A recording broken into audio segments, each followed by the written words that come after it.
You're about to listen to TADPOG. Tyler and Dave play old games. It's a comedy video game podcast. We would like to stress that the hosts are not experts and are really just very crass commentators. Seriously, this is an explicit podcast that happens to talk about video games sometimes. So please enjoy this pretty okay podcast with Tyler and Dave.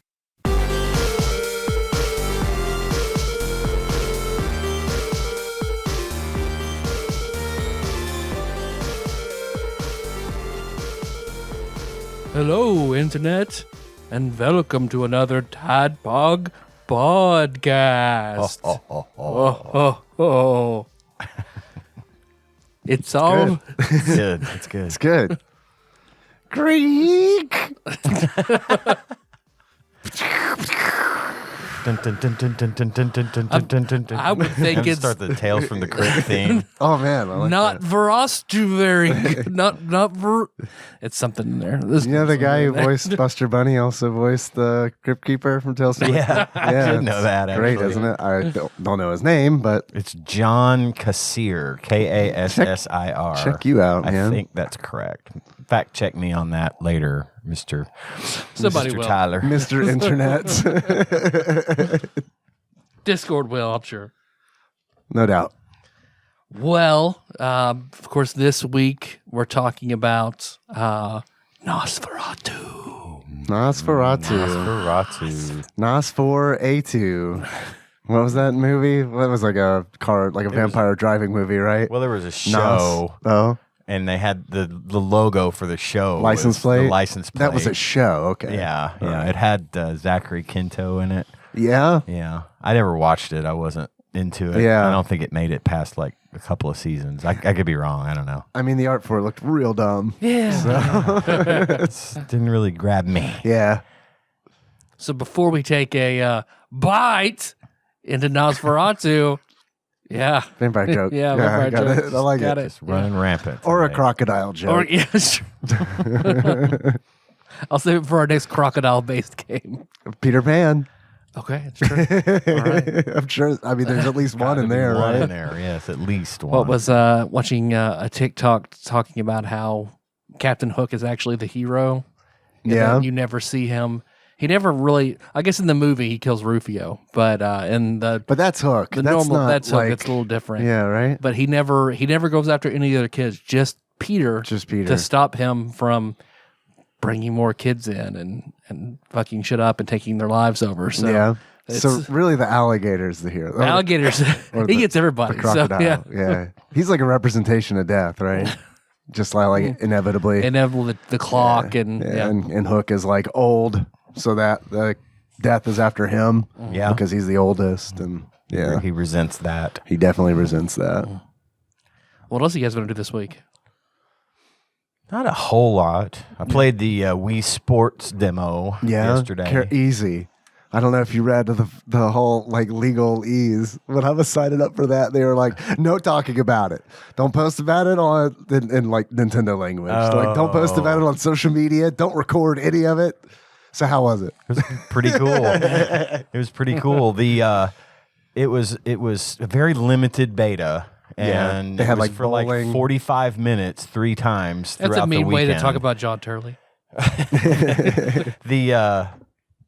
They had 3. You could not pick your event or your sport. You couldn't pick it. No, you pick. You hit random, and it randomly pairs you up with somebody on the internet, also doing the demo, obviously, and you get to choose. Well, you don't get to choose. You'll get one of 3 sports. It's the sword fighting, tennis, and bowling. But it's survival bowling. What is survival bowling? Well, I'll tell you. Okay, thanks. Survival bowling is you versus like 16 other people, Okay. and you bowl 3 frames, and however you do Per second? yeah, 3. It's Pretty really low. slow. You Yeah. think the resolution Yeah, or the it's frame rate would wild. be higher, but Man, you know, that switch, it's getting long in the it tooth. is. It is.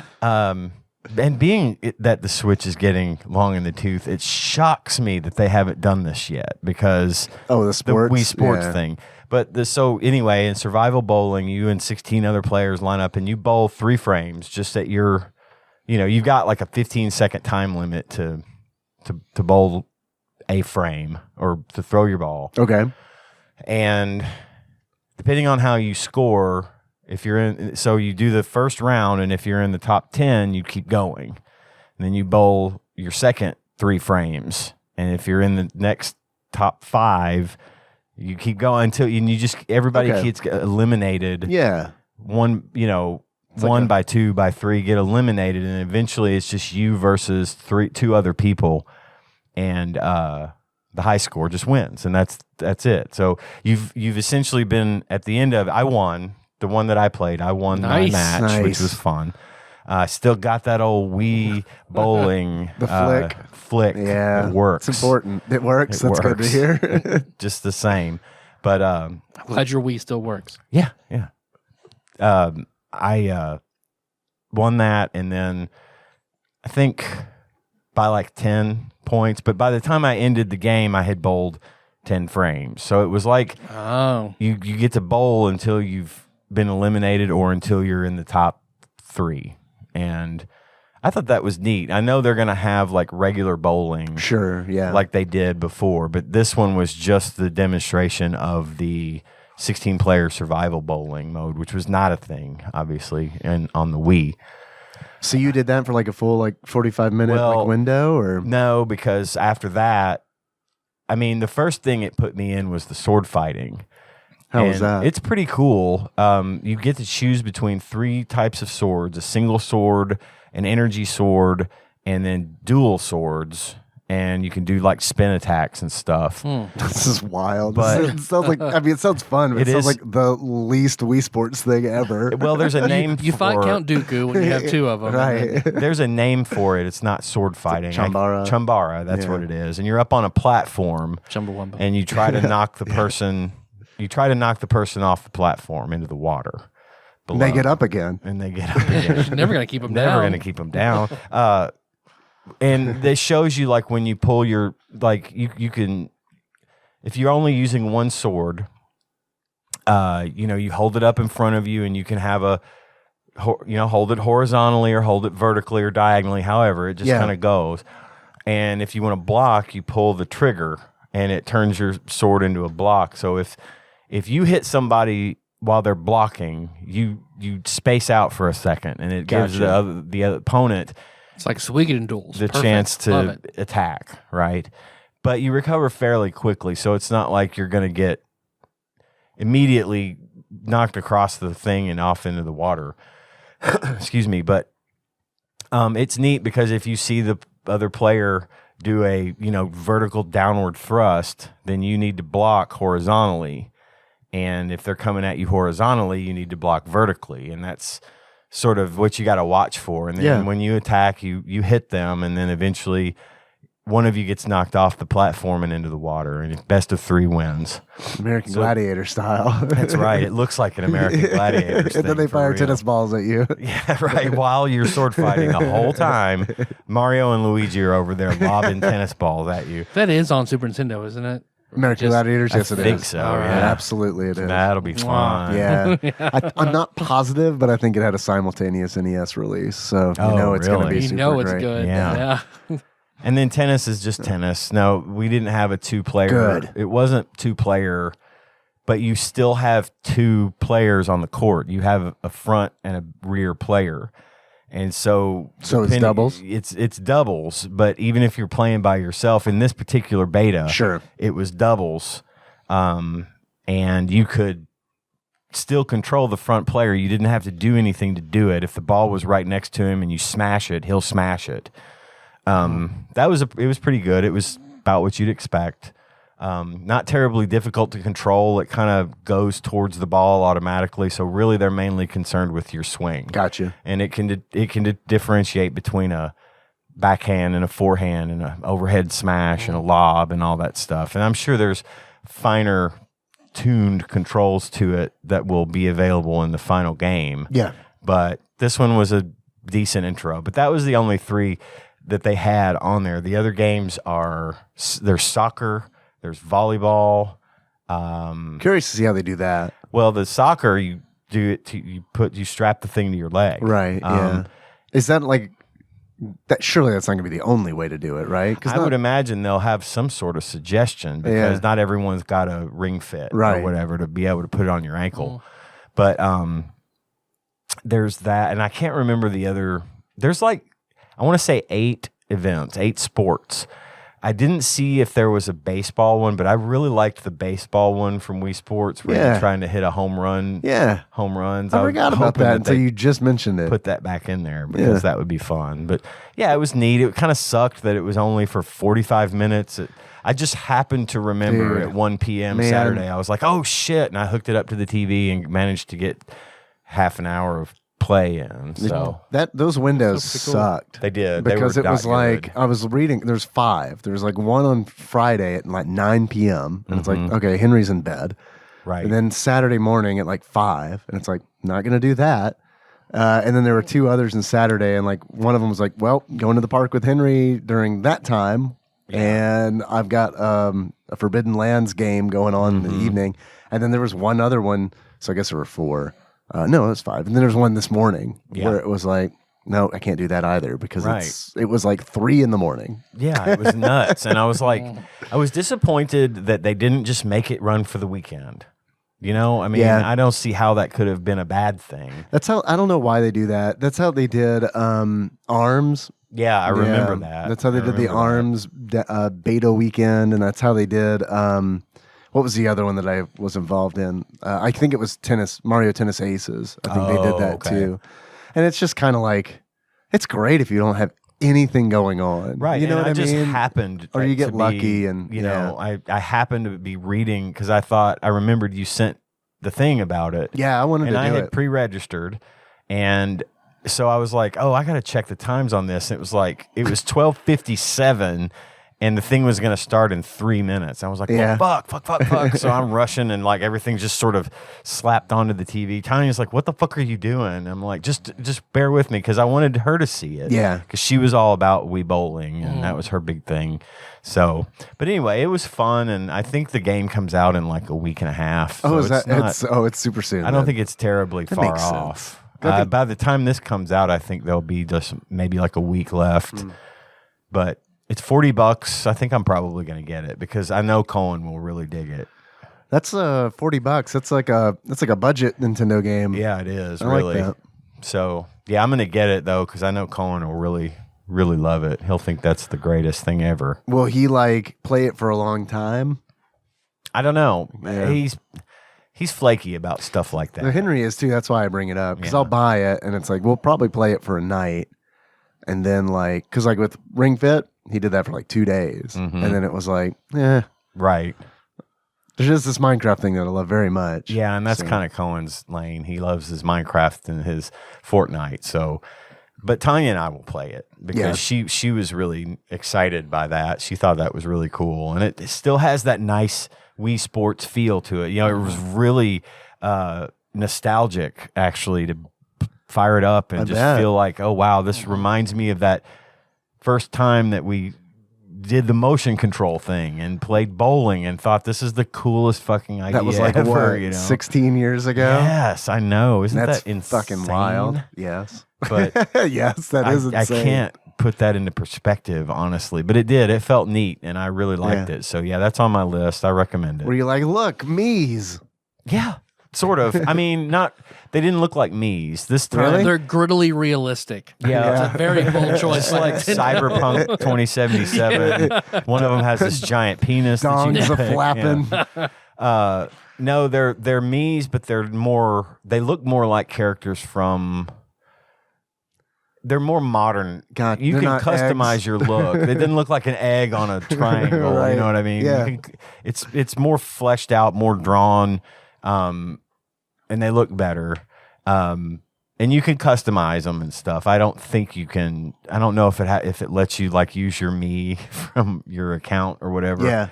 There's probably a way to do it. I'd be surprised if they didn't have it. But, and then during the game is really neat. You can press the R shoulder button. Yeah. And it gives you the option to press one of your 4 buttons to emote. So you got like a laugh and a cry and a triumphant emote, and it just comes up like a little bubble above your me. I'm using tilt controls. But I think it's going to be fun. I like it. So cool. That's next on my list. It's going to jump to the front of the line. There's a bunch of stuff coming out real soon. I got a lot on my wish list. It's great, but also sucks at the same time because it's like fucking space them out a little bit. No joke. Because I want to get Kirby because that looks really good. It's on my list. That and I've got a couple of things on my list right now, and that's gonna blow $150. Right Elden there. Ring is coming out next week. There's a bunch of shit, and it's just man, and it's less about. I don't know. It's less about buying them all at once, and it's more about just having the time to play all the things. Because it's stupid for me to buy 4 games at the same time. Right, because it's I'll play one of those games, right, and then the rest are gonna sit there. But I want it. Yeah, exactly. I got an Oculus too. Yeah. How about that? Yeah. Yeah, tell us. I played it for about 10 minutes and I haven't seen it again. Did the children girls love confiscate it. It's a robbery. Yep, girls love it. So they, What'd you play for 10 minutes? Beat Saber. Yeah. How'd you do? I did okay. Yeah. Yeah. I didn't care for the part where I had to duck. Now, does this thing do? I don't know much. Do these Oculus? Do they have handheld things that come with it, or is it just motion? Okay, so you have the actual thing in your hand, like move controllers. Yeah, cool. And it costs what? It depends on which one you get. They range from I don't know. I think I got mine for $250, something like that. Yep, that's about what mine was. There's there's different capacity. So that's the big difference is how much you can store in there, which I don't really have anything on there at all. Does it have any sort of expansion, like you could put an SD card in it or anything like that? I don't think so. No? I've only seen battery packs for it. Yeah. But no memory expansion. Yeah, and I've got an external battery for it. And I got a VR cover for mine, a facial interface replacement, because Chris Vaughn turned me onto that. Because what comes with it is really bad. I didn't realize it was bad at first, but it's kind of cloth interior in a car, it feels like that. So it's when it's on your face for a really long time, and you take it off, you've got this ring of red ring, goggles kind of deal. And it also after about 2 weeks, it's just kind of how much bacteria and how much stuff is in here. 3 different people's sweat, all mixed together. So I got a replacement that's silicone that can just be wiped down. Cool. And I've played a bunch of Pistol Whip this weekend because it was free on Steam this weekend. It's kind of like Beat Saber, but instead of sabers, you have guns or a gun, depending on what mode you're playing in.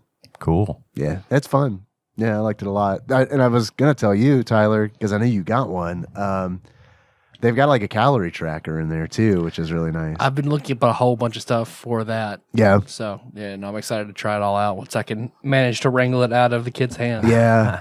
Because they Beat Saber, and then I got Choco Chica, Five Nights at Freddy's. Oh, yeah, God, I saw that on the store. Imagine that in VR. That would be awful, but awesome. And then what's the one where you're punching red people?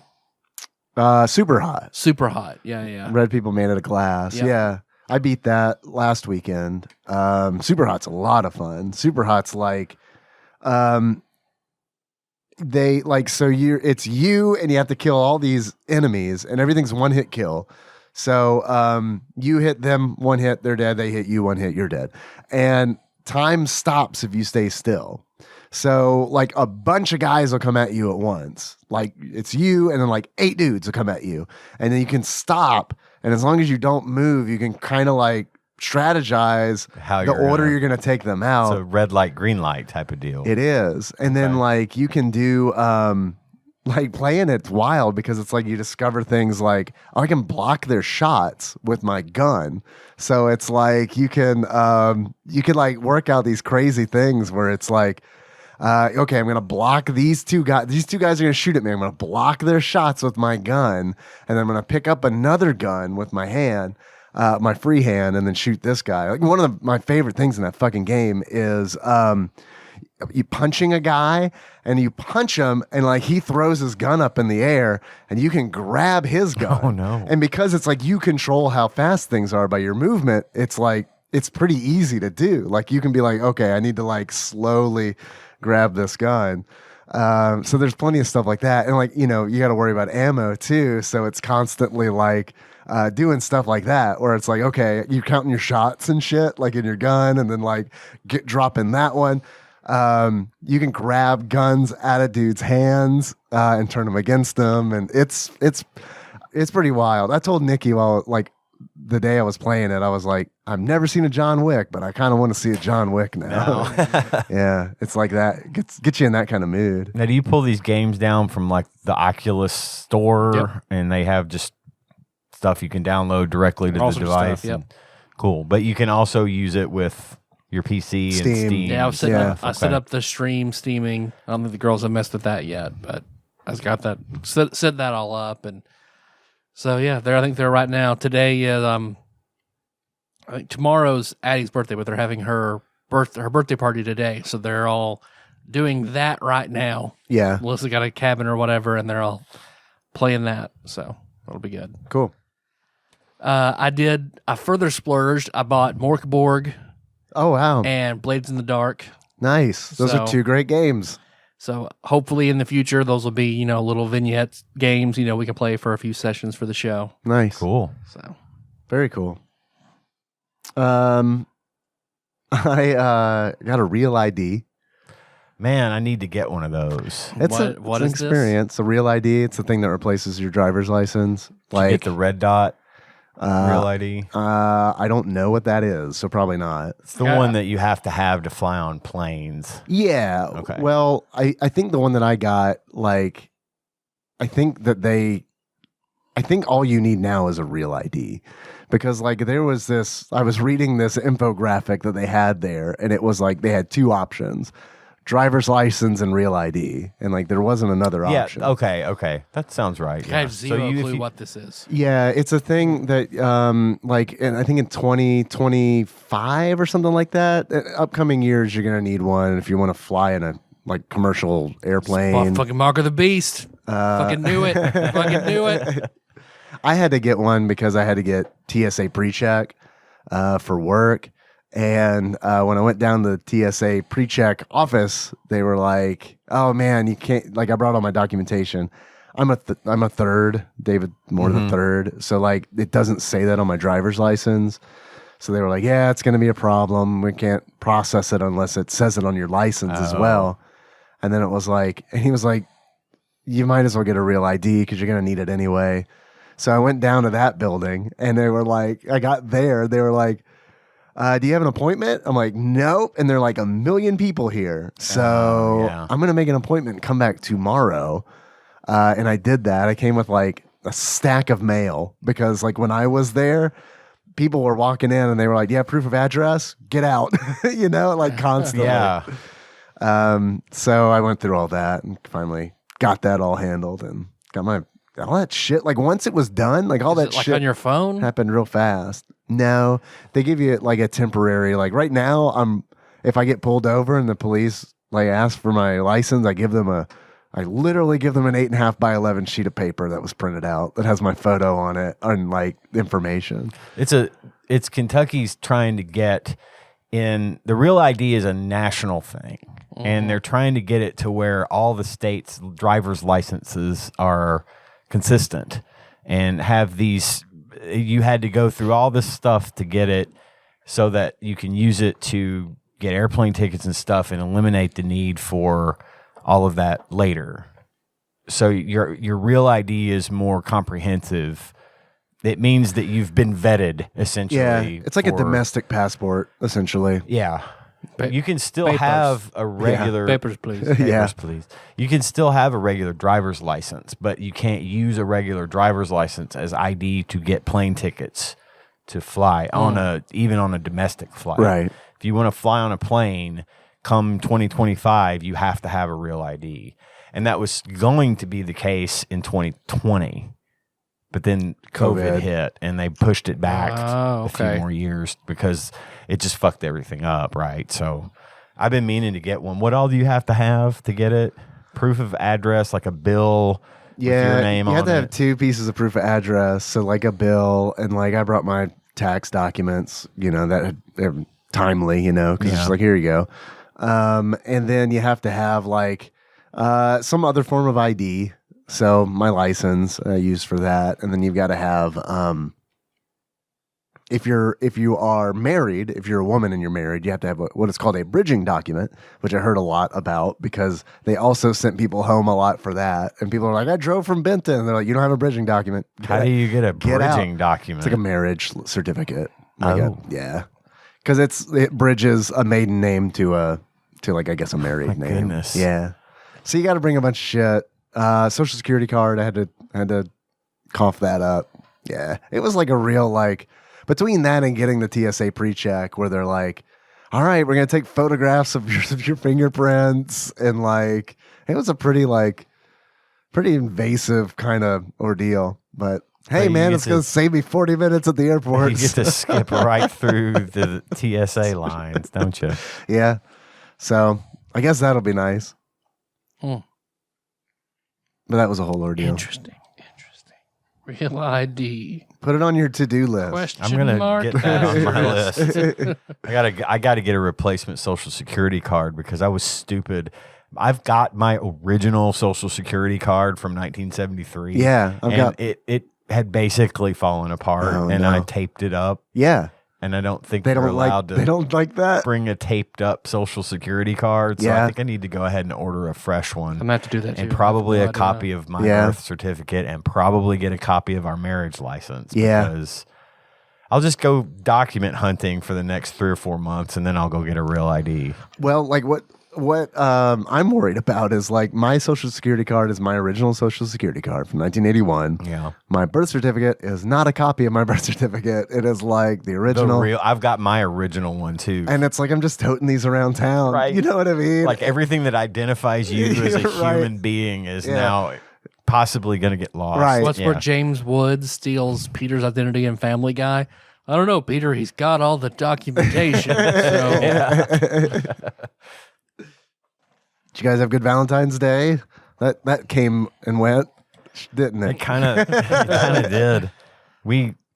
That's also mine and Tanya's anniversary. And we didn't do fucking anything. Yeah. Do you normally or no? I mean, sometimes we would go out. Sometimes we didn't even buy gifts this year. Yeah. Money's a little tight, and we decided to just kind of, hold off on that. But we sat at home and watched some movies. We watched the new Scream, the latest chapter of Scream. Is it good? Do you want me to tell you? I want you to tell me if it's good or not. I hated it. Oh, no. And I'm a big fan of the series. I mean, I would love to see other people that like the series. Yeah, I mean, I'd like love to hear their opinion. The first two. We need to rewatch it because the one.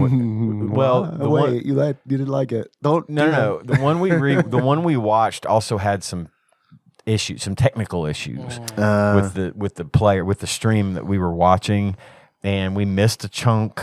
And maybe that was the best part. Maybe it was the best part. I don't know. But we watched that, and it wasn't.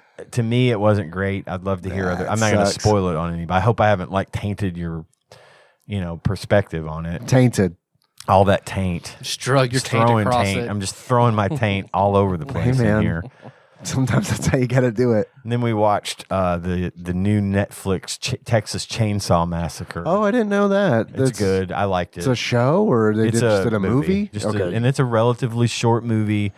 It's one of those deals where they're like, you just need to disregard everything that came after the original, and this is good. The sequel to that. It's the sequel to the original. Kind of like movie. what they did with Halloween and Halloween Kills and Halloween Ends. They said disregard this, the last 30 years of movies, and we're going to pick right up where the first one. Disregard the cash cow part and just do the story of the original one. Man, that original one's really good.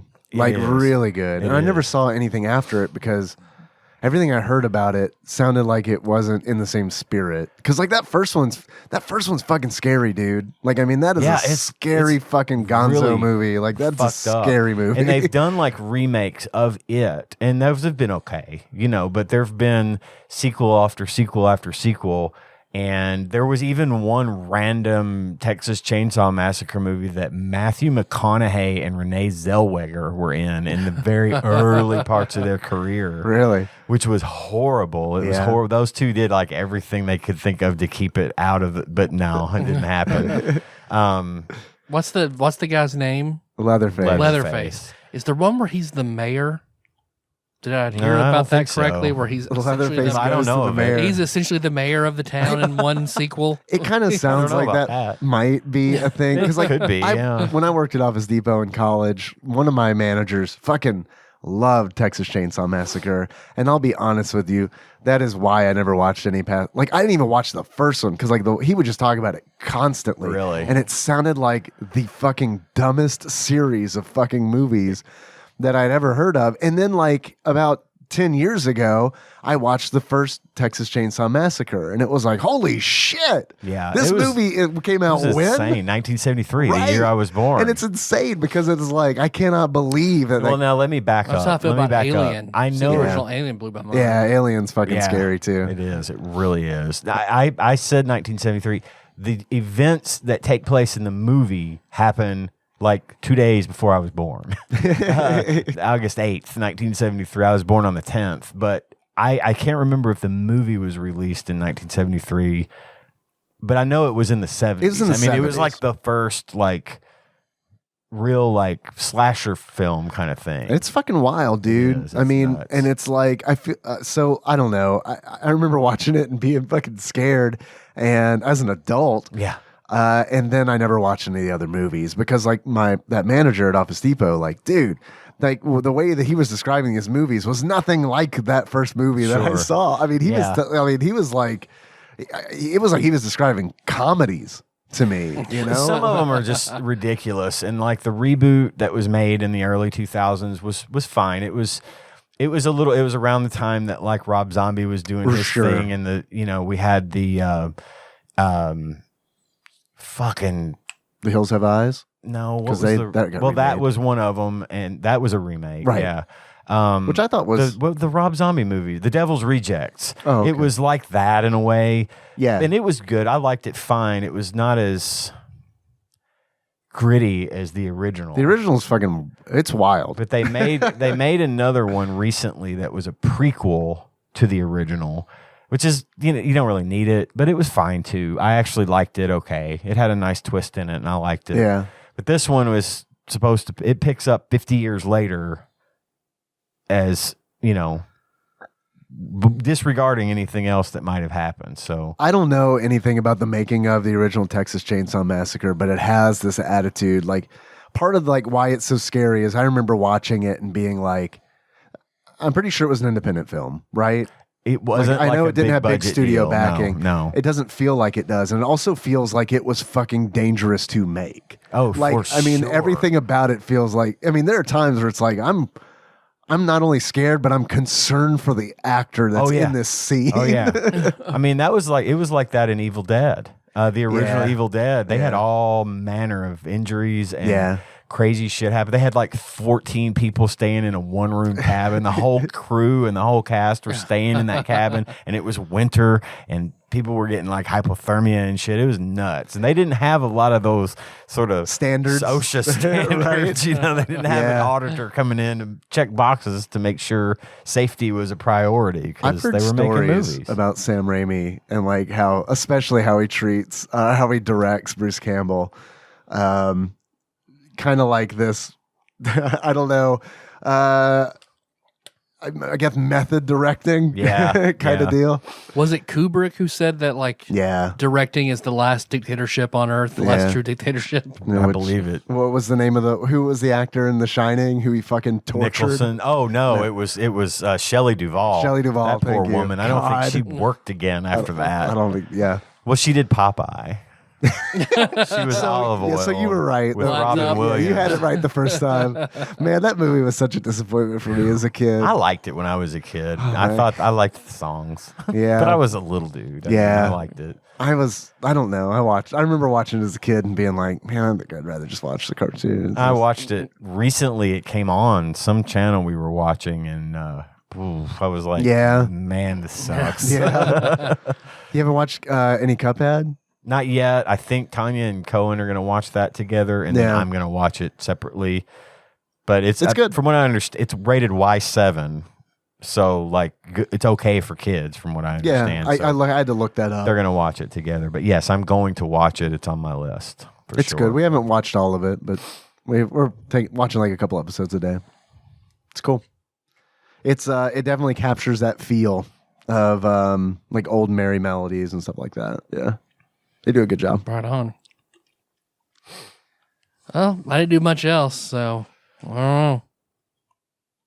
It's kind of a regular ass week, huh? It was a busy fucking week.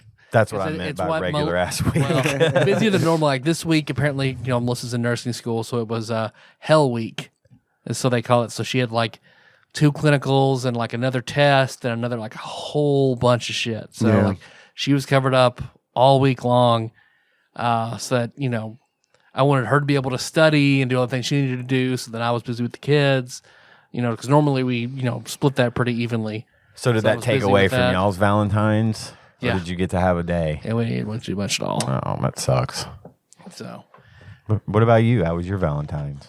It was fine. It was like a normal Valentine's. I got I got Nikki like a Harry Potter owl mug. Oh, cool. And some candy and stuff, and then Henry, I got him like a bag of like Sour Patch Kids hearts because he likes Sour Patch Kids a lot. So that was pretty much it.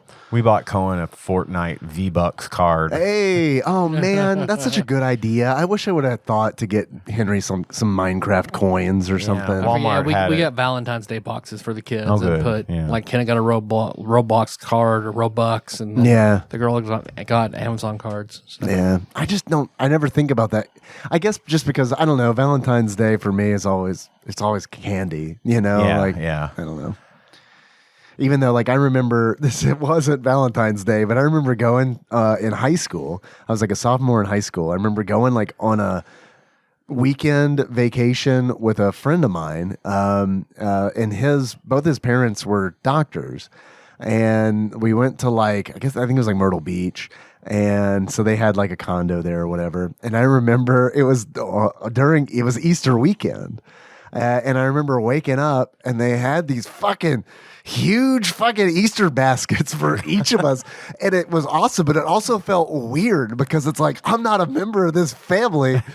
So they were probably like, well, this guy is going to be with him and he's not going to have anything at all. So like, I essentially got the equivalent of what my friend got, which was insane because it was like a basket like the size of this chair. I mean, it was crazy. It was ridiculous. It was awfully nice of them, to take that into consideration. It was super nice of them, but awkward, but right? also definitely crazy awkward. Like, why is the guy brought over getting the same shit I'm getting? Come on, Mom. There's like $30 worth of Star Wars collectible cards in here. This is damn. wild for Easter. We used to have kind of big Easters at home with my mom and Yeah. dad. My parents always got me cool shit for Yeah, Easter, okay. I got hooked up on All Easter. right. Okay. Yeah, that's good. Valentine's Day, though, used to be my jam. I loved making man. Valentines. And did y'all get to do the Valentine exchange in school, or had they in stopped school, doing that? But like my parents didn't give me anything for Valentine's Day. That's why when Melissa first brought it up, what do you get the girls? I was like, what are you talking about? yeah. Oh, okay. Let's do. Yeah, that sounds Something for good. the kids. My mom used to always get me like candy or something. Well, I liked the Valentines at school. I always liked getting them ready the night before. It was choose me? choose you. That was always fun. I wish I had my Michael Jordan Valentine still. Oh man, kept the box. I know, right? I always trying to find that best like what's perfectly sums up. That person. This is my personality, and this Oh, is I see, this is the Valentines I'm giving out to everybody. Yeah. But then I nailed it with my Michael Jordan Valentines. That is my personality. Yeah. That's But I was an always expression like, of your character. everybody would always buy the same ones. Though it Yeah. was like whatever was popular that Dude, year. So. I distinctly remember getting Teenage Mutant Ninja Turtles Valentines to pass out. I think in second grade. I Man, don't think they do that in school anymore. they do, Do but yeah, because Henry, he brought Valentines. Like they made boxes, and then like they just, all the kids exchange. Oh, good. Good. They like made it like there was a note on there that was like, do not write names on the Valentines. So they're very much like, it's a homogenized Valentine's, you know what I mean? Or it's just like all the kids kind of get the same thing. And then like 2 days before he was supposed to bring the stuff to school, we got like a text. It's like, we prefer like little activity books and like mazes and stuff like that. And I remember being like, I told Nikki, and she's like, we already bought a bunch of candy, so Yeah. they should have said prefer, not absolutely not. They should have sent that earlier if that's what they wanted. And then sure enough, Henry comes home with like a big fucking box full of candy, and there's like one maze that's like folded up. Because I mean, shit, nobody got that memo until it was too late. You can't just do like 2 days prior. Like, where do you go to and buy 30 mazes? Where do you get mazes? Mazes.com and just I'm gonna run out of ink. Overnight shipping. Oh man, and then like I don't know. There's a bunch of that last minute stuff because like Friday night we got a text from Henry's teacher, which was a photograph of a birthday invitation for a kid in his class. And it was like, oh shit, somebody forgot to bring invitations to school. And then like the teacher was nice enough to send it out, but it's like, this party's in like 48 hours. Like, I don't know that's going to happen. I told Nikki, I was like, if he wants to go or if you want to take him, I'm recording. I can't do the skate park. It's a nice day for a skate park visit, though. Yeah, it was. Yeah. I don't know about at 6 o'clock. Maybe not. Maybe not. But Well, you guys want to take a little break before we do Nosferatu? yeah, I have a feeling things need to be said about this game. Yeah, they do. yeah, yeah. I'm only now okay. Oh wow, You're just finally down from it, Man. huh? From your euphoria. Man. all right, we'll get to it. Let's take a Man. break. We'll get to it.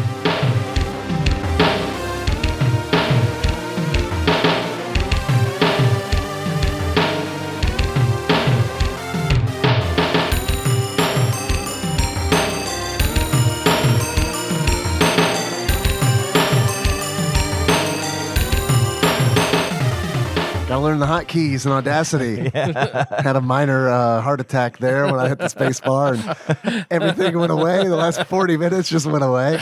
And I was problem. like, well, yeah, we can re-record that, I'm sure, with the same amount of energy, which, yeah, it'd be fine. That's about as scary as It'll be playing Nosferatu. Well, before we dive in, anything to say about it first?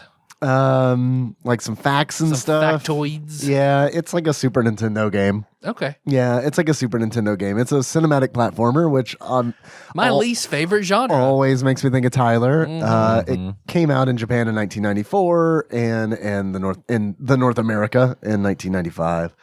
It was developed and published by Seta. Seta. And it features a vampire Eventually. named Nosferatu. Yeah, in theory.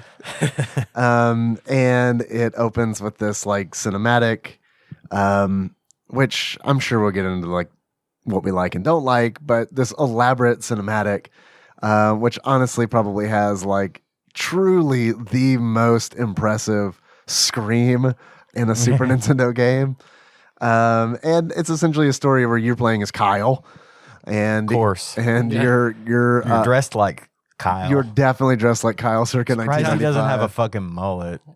It's This is like this is in the 80s is when this takes place. it's really funny because like everything else is very like gothic and like Yeah. old world, and then you have Kyle who like literally like he's drawn differently in the instruction manual. Like he looks like a Captain N character. Like He's everyone the else. great grandfather of Kyle Blackthorne. Right. Blackthorne. There you Of go. another cinematic platformer. Yeah. So you're trying to rescue a maiden, I guess, his girlfriend, who has been captured by Nosferatu. And no one's ever been able to make it into this castle and make it out alive. No one ever. Ever. So Kyle goes in unarmed. Oh by, boy. by Just himself sure and fist. unarmed. Straight up Does he get more fisticuffs. weapons in there like Simon No. Belmont does? Nope. He went into Dracula's. He went after Dracula completely unprepared. Yeah. Kyle was I mean- not ready for this fight. I mean, he's clearly he's like a martial artist or something. Because Yeah.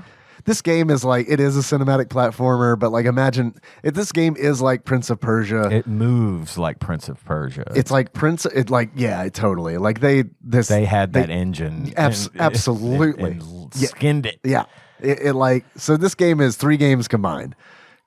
Castlevania, Prince of Persia, Double Dragon. It's those 3 games. I'll throw in a together. 4th one. Yeah. Clock Tower. And Clock Tower, I can see that. It does have like Clock Tower vibes. For sure. But like it moves like Prince of Persia. Like you said, Ian, it feels like it's running that Prince of Persia engine. Yeah, for sure. It has the feeling.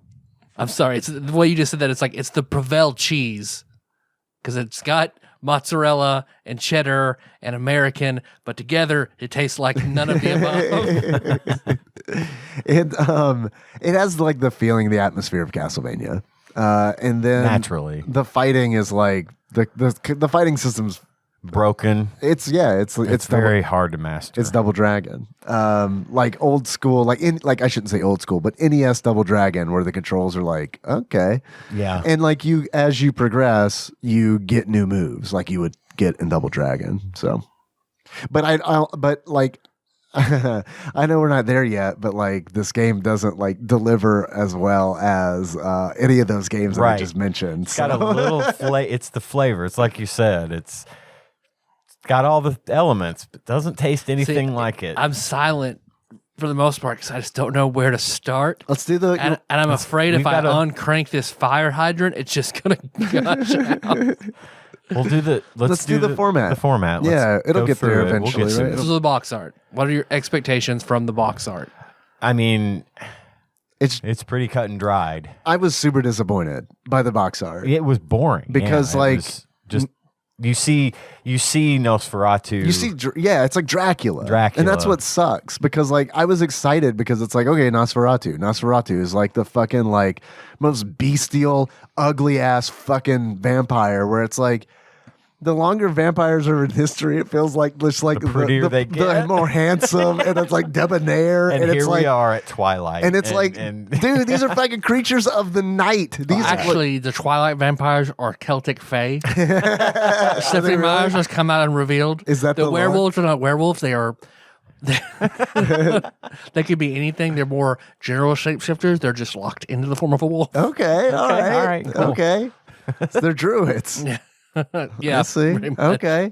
Yeah, I don't know, man. I remember renting Nosferatu, like the 1920s silent film. I remember renting that in 5th grade because I was into like scary stories. Like Is that Lon Chaney? Is no, that would have No. been Dracula. that's Dracula? Yeah, this was Max Shrek, not to be confused with the sequel to Shrek 4, Maximum Shrek. Did you know Shrek Chris played Farley Nosferatu. was originally supposed to be Shrek? Yeah, And they're the voice. And they're test. like, I had no idea. Yeah, I I heard saw- that on TikTok. I I was saw like, the- holy shit! Where he Yeah. had done some of the. They Yeah. did some footage of him. It would have been a voicing it different over. movie entirely. we've been sure. a crazy fucking disjointed franchise too. Yes. But yeah, I was disappointed because like Nosferatu is like this 1920s silent film with a fucking really creepy vampire in it, and it's based on Dracula. I mean, it is like a film adaptation of Dracula, so it's like that DNA kind of like crosses over way back in the beginning. But I was disappointed when I saw the box art, and it's like your standard ass. It's Halloween costume yeah, Dracula for sure. holding a Embracing a fainted woman in the his woman, hands. And yeah. it's just kind of like, I don't know, man.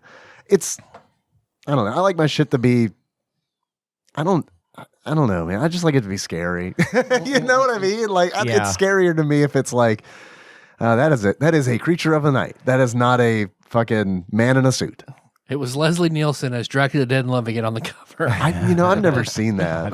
It's fun. good. I want to see that. I've heard good things.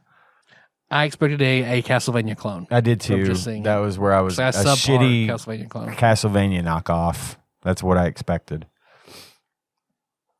So, but what we got was I don't know. Oh, so after spending time with it, what would be a movie or an actor or a celebrity you would compare the experience to? Well, not Nosferatu, because I think that's like a cinematic masterpiece. So I wouldn't go there.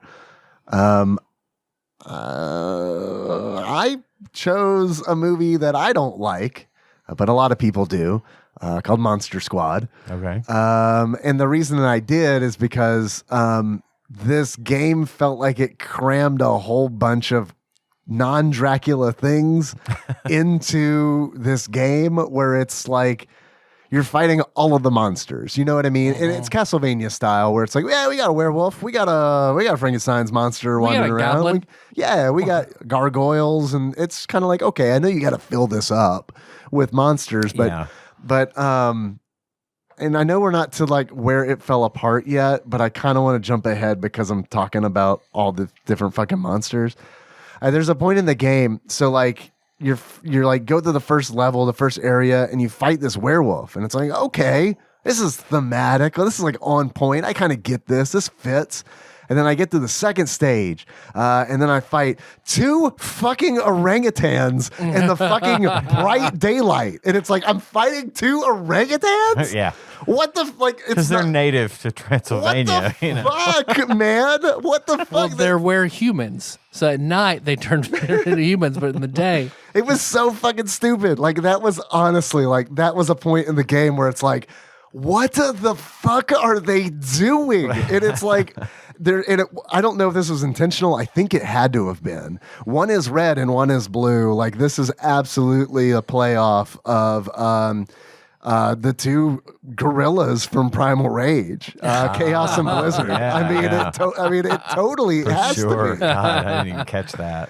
And I don't know if they just thought, yeah, this will be great. People are gonna love this, and it's like, no, man, I just fought a fucking werewolf, and that fight was like kind of scary because like as I was fighting him, the moon waxed and like he got more powerful, and now I'm literally just fighting health and shit. Yeah, and it's like now I'm literally just fighting 2 zoo creatures.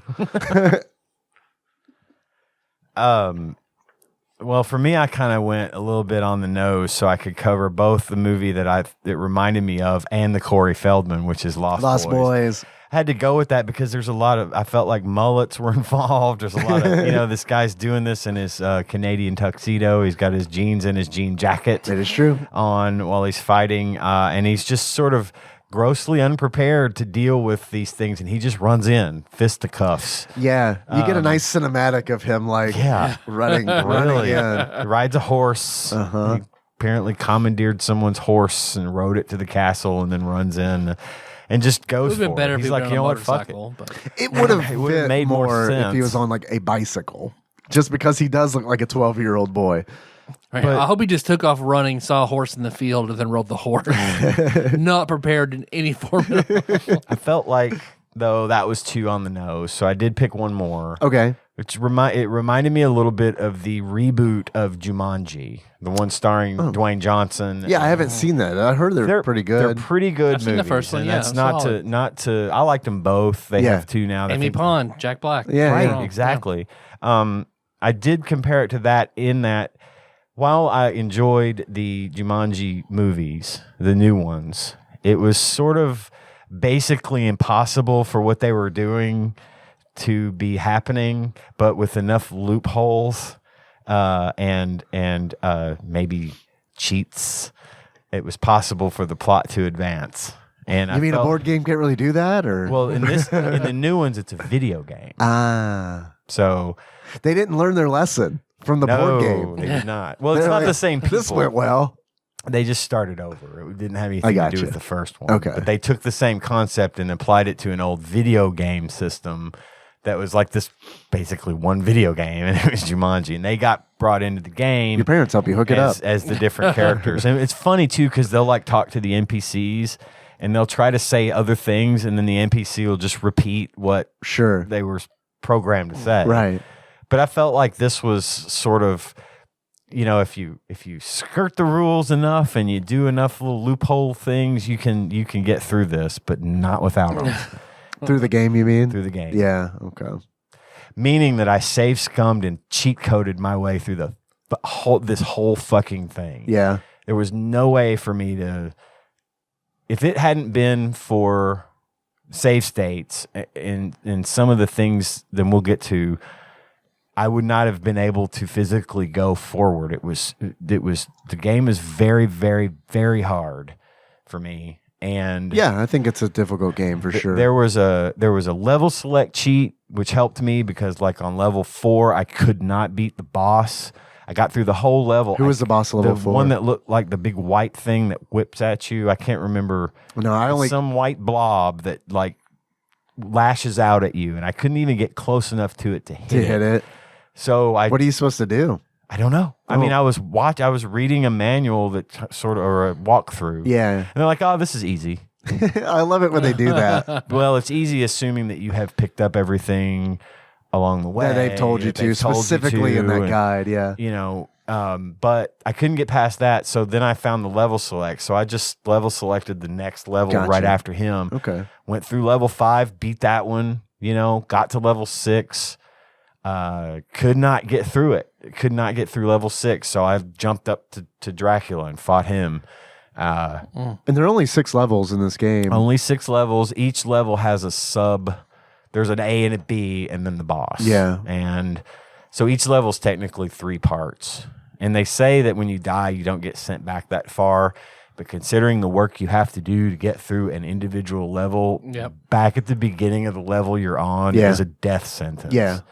And you have unlimited continues, which is nice. That is nice. In the Japanese version, they had a limited number of continues, which would have been awful.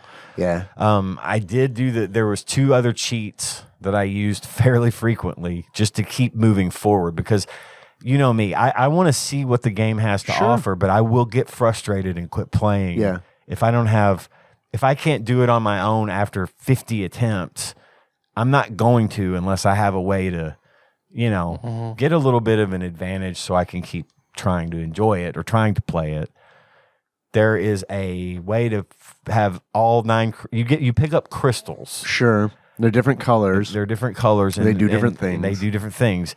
And one of the crystals determines your fighting ability. Right. So the more you can get up to 9 of these red crystals, and if you have all 9, your fight combos.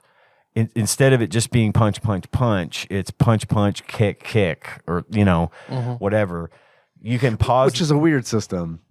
Like, it really is. Because, it was a very complicated fighting system. Yeah. And, like, in the instruction manual, it was like, there's a whole page dedicated. There's a chart on, like, the different levels. And I couldn't decipher it at all. Because it was like, it doesn't give you information on, like, how much more damage it deals or anything. It's just like, it changes it from punch, punch, uppercut to punch, punch, kick. And it's like, okay, what does that mean? Like, is that better? That's assuming you can hit the thing you're trying to punch. Yes. And all the different enemies have, like, a different method that you're supposed to use to defeat them, like the fucking one-eyed demons, eyeball the that flies Armans. at you. When it sees you, it flies and you can't hit it unless you time jump it. Kick. Oh, you jump. That's right. You have to jump kick to get that one.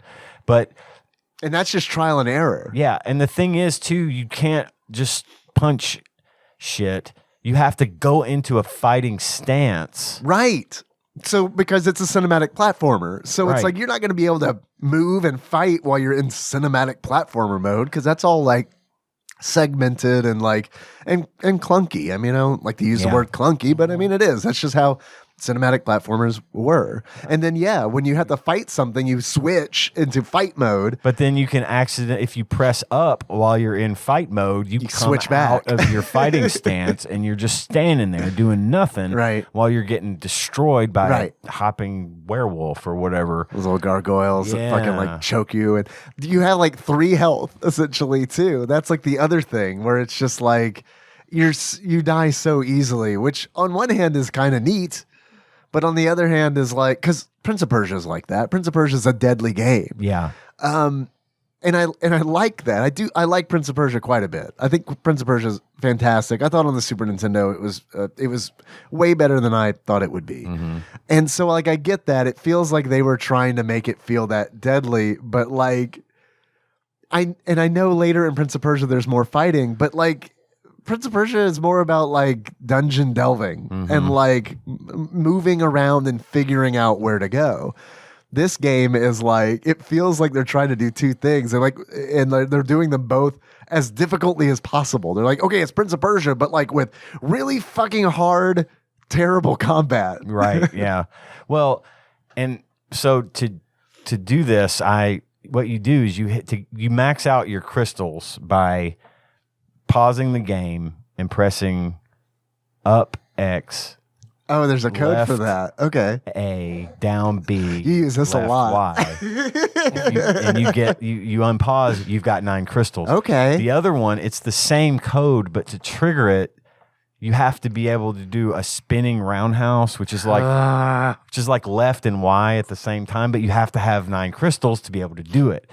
So you max out your crystals, and then you do a spinning roundhouse and pause and do the same code. And when you do, you've got max life now too. You've got like 8 life crystals, and they're all full.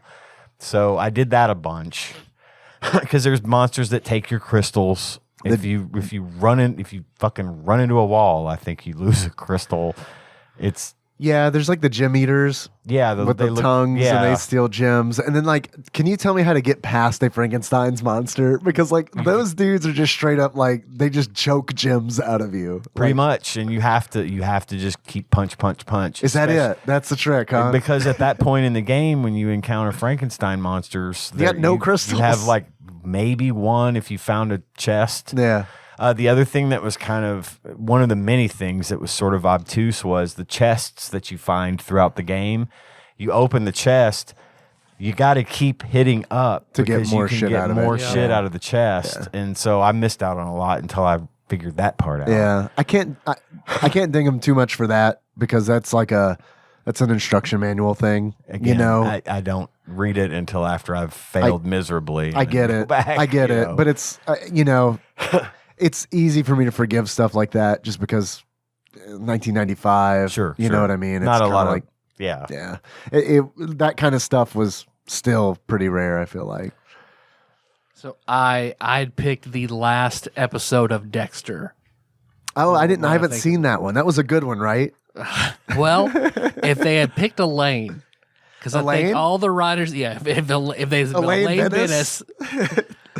No, because it was like, I don't like this thing, and here's what I'm doing with it. She throws the episode of Dexter out Jerry's window. That would have been fine. Just because I feel like all the writers sat down like, well, which way could we go with this? Dexter could die. Okay, let's write on the board. Dexter can die. All right. What else? What else do we have? He could just leave. Okay, all right. Dexter could leave.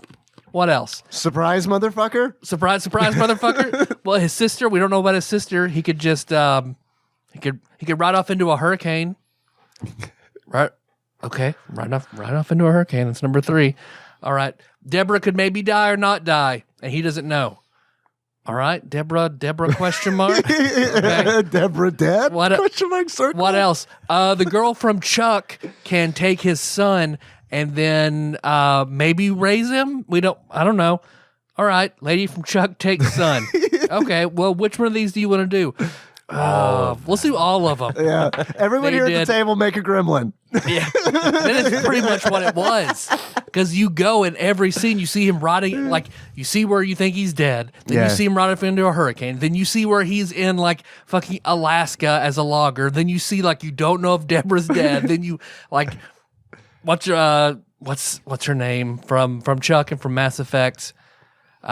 But she's in it. She's like his girlfriend. I know what you're talking about. She's like another murderer, like a poisoner who like he gets along with, and she's just like she basically becomes his babysitter in the last season.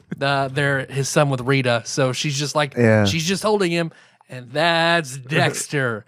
So this game, because I felt like they just didn't. I feel like they didn't know what it was. It was trying to be a brawler. It was trying to be a cinematic. So cinematic platformer plus brawler. I don't think that works. I don't think it works either. I could see like them, like I can totally see the appeal to that. Like I can, like at playing Prince of Persia, like I can see them like, let's talk to kids. Right. Did you like Prince of Persia? Yeah, it was okay. What would have made Prince of Persia? Like, what's the best part of Prince of Persia? I remember being in middle school, playing Prince of Persia in typing class, and I remember fucking finding a sword and being like, oh my fucking God, and then doing dueling, and it's like, this is the best part of the game. It's not. It's super the worst part of the game. But like, fucking 11-year-old me is like, fuck yes, sword. It's not the best part of the game. And I feel like they decided to develop that worst part of the game. And you know how fighting skeletons in Prince of Persia? Let's make that a game only with vampires. Right. And let's try it. Like, I feel like they tried to make it better, but they didn't make it better. They just made it more complicated. Yeah. Let's also take away the swords and just have fists. Fists, right. Well, and forget about the possibility that maybe we've got 4 other buttons that we could do something with, like sliding. If you haven't, Oh if you my can't, fucking God. Let's go ahead and knock out the bad then, because this is Jesus on my bad Christ. list. Mine What is too. bad about this Oh, game? let me just get started on my bad. So I'm with you. Sliding. So what? How- You, 4, it's- 6, even 8, if you want to get creative, buttons on the Super Nintendo controller. It is so ridiculous because to do it, you have to start a run and then at the exact right moment, press down and attack to slide under a ledge. You shouldn't And have to do a goddamn Mortal Kombat fatality to slide under a ledge. especially when that Hold down start. especially when that particular move is so ridiculously crucial. Yeah, you use it all the use time. Yep. all the time, All the time. especially in the later levels. It just gets fucking worse. There's one where you slide I'm under. glad I quit. And I'm then glad you I quit stand when I up did. in this narrow. Glad you You quit stand too. up in this narrow area. Then you push a wall, and you have to slide under that. And you've got all of like 6 inches to get a running start, which is impossible to do because my controls never wanted to register that run. Yeah, and I I don't think- know if that was a device thing. or No, it was wasn't. not? No, Okay. and honestly, like I agree, the dash is fucking.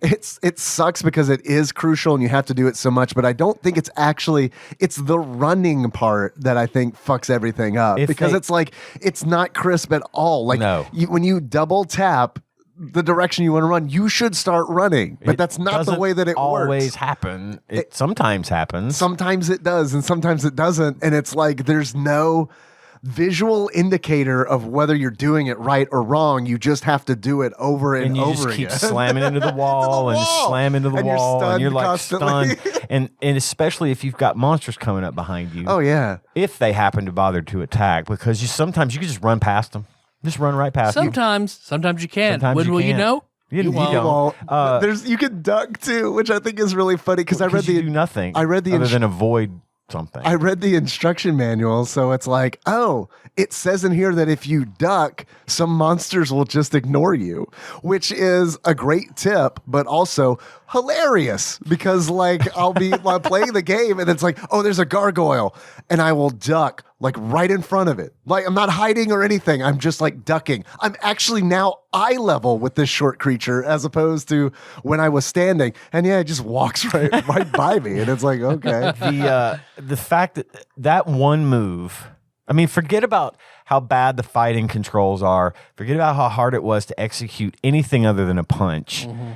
One of those buttons that wasn't used in this game should have been mapped to this slide. It should have given you the ability to just go whoop and slide under things. It would have massively improved the flow of this game.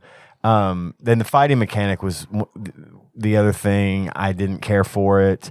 I thought it was out of place. I thought it was hard to use. Yeah, I thought, again, we have 4 buttons left on this controller that could have been used for fighting things and wasn't. And you're fighting immediately too.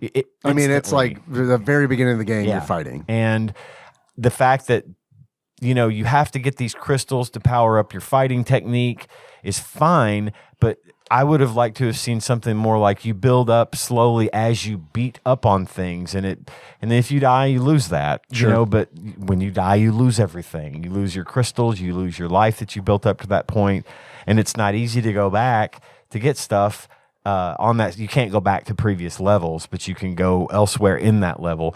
But then there's that fucking time limit, and That is holy shit! The fucking time it's limit. too short. Oh my god! It needs to not be in there at all. But there was so many times where I literally was running to the door to get out of the level and died because I ran out of time. I mean, I was like seconds away and I missed it and I had to go back because I ran out of time. And when you run out of time, you just die, you know. Yeah, and the time limit kind of bothered me too, but I guess I'm also just kind of used to it, that kind of thing being there. But when this is a good mark for me, and that is, I don't normally like exploring in video games, but I actually found myself wanting to explore in this game. I did that and I think it's because the crystals are so important. Right. And it's you like need to go find them. Yeah. But you also have to weigh whether or not going and finding those crystals and the other stuff, which would include an hourglass icon that would give you more time. Is it worth it, or is it making it harder for you to move forward? But you're not wrong. You have to power up. Now, granted, I would use my cheat and do it, but under normal, I played through the first 3 levels without cheating and had that problem where it's like, well, I know I'm going to need to fucking have more power, so I got to go dig around and look for it. And maybe it's because I like Prince of Persia, but I mean, I liked most of the delving, and I like exploring because they're like every time you want to explore an area, there's like a little like platforming puzzle essentially that you have to like figure out, where it's like, okay, this block is going to crumble, so you kind of like have to plan your route. Yeah. And I know time's working against you, but I don't know. I like that. I like that logistical puzzle of like, how am I going to get from A to B and survive? For my point on my good list, I had that it had pretty creative level design. Yeah. Even though it was a bit drab, everything was kind of brown. Yeah. There wasn't a lot of variation in colors. All the levels looked about the same. Yeah, for sure. But I thought the design of them, it was interesting. I don't think the fault of having a hard time getting through them was the fault of the level design. I think they thought that out really well. I agree. The controls are what makes it so bad. Fucking hard to get through because of the slide. Right. Mainly because of the slide. Or the jumping mechanic. If you try to jump when you're right on the very edge of a ledge, you fall. Mm-hmm. But if you jump a full step before the ledge, it gives you that extra oomph to get over to the next platform. Yeah. So, that was. Well, there's you want to be careful because it's a cinematic platformer and there are spikes and you have to be careful. Lots of instant death kind of stuff. Yeah, but then there's also stuff that will hit you if you're not running. So be careful, but also run. But also, the timer, so you have to hurry, but also explore for the crystals that you need. It's just like, it is a constant, it's like this game was developed by 2 different teams that just slammed their shit together because it's just, the game is an oxymoron, just in that it has clashing ideals all over the place. And it's too bad because there was potential here. There was potential to improve the fighting by adding buttons. There was potential to improve the controls by making them a little bit more intuitive. There's 100 things they could have done and left the game alone except for these controls and some quality of life things that just, to me, because strangely enough, and again, like I said, I save scummed and cheated the shit out of this game. I'm not ashamed to say it. Well, I did the same thing. I save scummed constantly. But it's couldn't do it. There were so many times where, what am I doing fucking wrong here? This shouldn't be this hard. But at the end of the day, I found myself not totally hating this game. I also totally didn't hate it. I mean, I spent enough time. Maybe it was a Stockholm syndrome, but I spent a lot of time playing this game, and I don't know why. But I found myself wanting to get. I'm going to get past this. If I have to keep hitting that button combo to go back, I'm gonna get this because this has got to be doable. Yep. Pure stubbornness, maybe, but at the end of the day, I get it. I didn't hate this game. I did at first, but once I figured out how to slide like consistently, pretty consistently, it made things go a lot smoother. Yeah. And that's when I started to appreciate the level design. They wanted it to be hard. Yeah. And it's not that it's hard is what bothers me. It's that the way they give you to control the guy to get through the hard level is badly executed. So I kind of liked it. I'm not gonna give it too much shit. I kind of liked it too, but there's too much fucking fighting in it. It's too much. And the fighting's bad, and the fighting is not where it needs to be, because it's like my immediate comparison, of course, is to Prince of Persia, because like this game is like Prince of Persia, but it's in Dracula's castle and there's lots of fighting, and it's we're talking about the way he jumps, the way he can jump up on the ledges and hang pull and himself climb up, and the way drop he down. almost falls and stuff. That is all that's Prince of Persia. Prince of Persia. It felt like they've played all their favorite games: Castlevania, Clock Tower, Double Dragon. Like these are fun games. Prince of Persia. Let's make them all. So let's part have of it. this. Well, we don't want to be too Castlevania, so we need to tone down, the agility of it, but we need like the tension that comes with horror. So it has to be a cinematic platformer to be scary. So like Clock Tower, but it still has to be actiony enough to be fun. So we're gonna do the Double Dragon, but we also So it's just too many cooks. But even Double Dragon has weapons.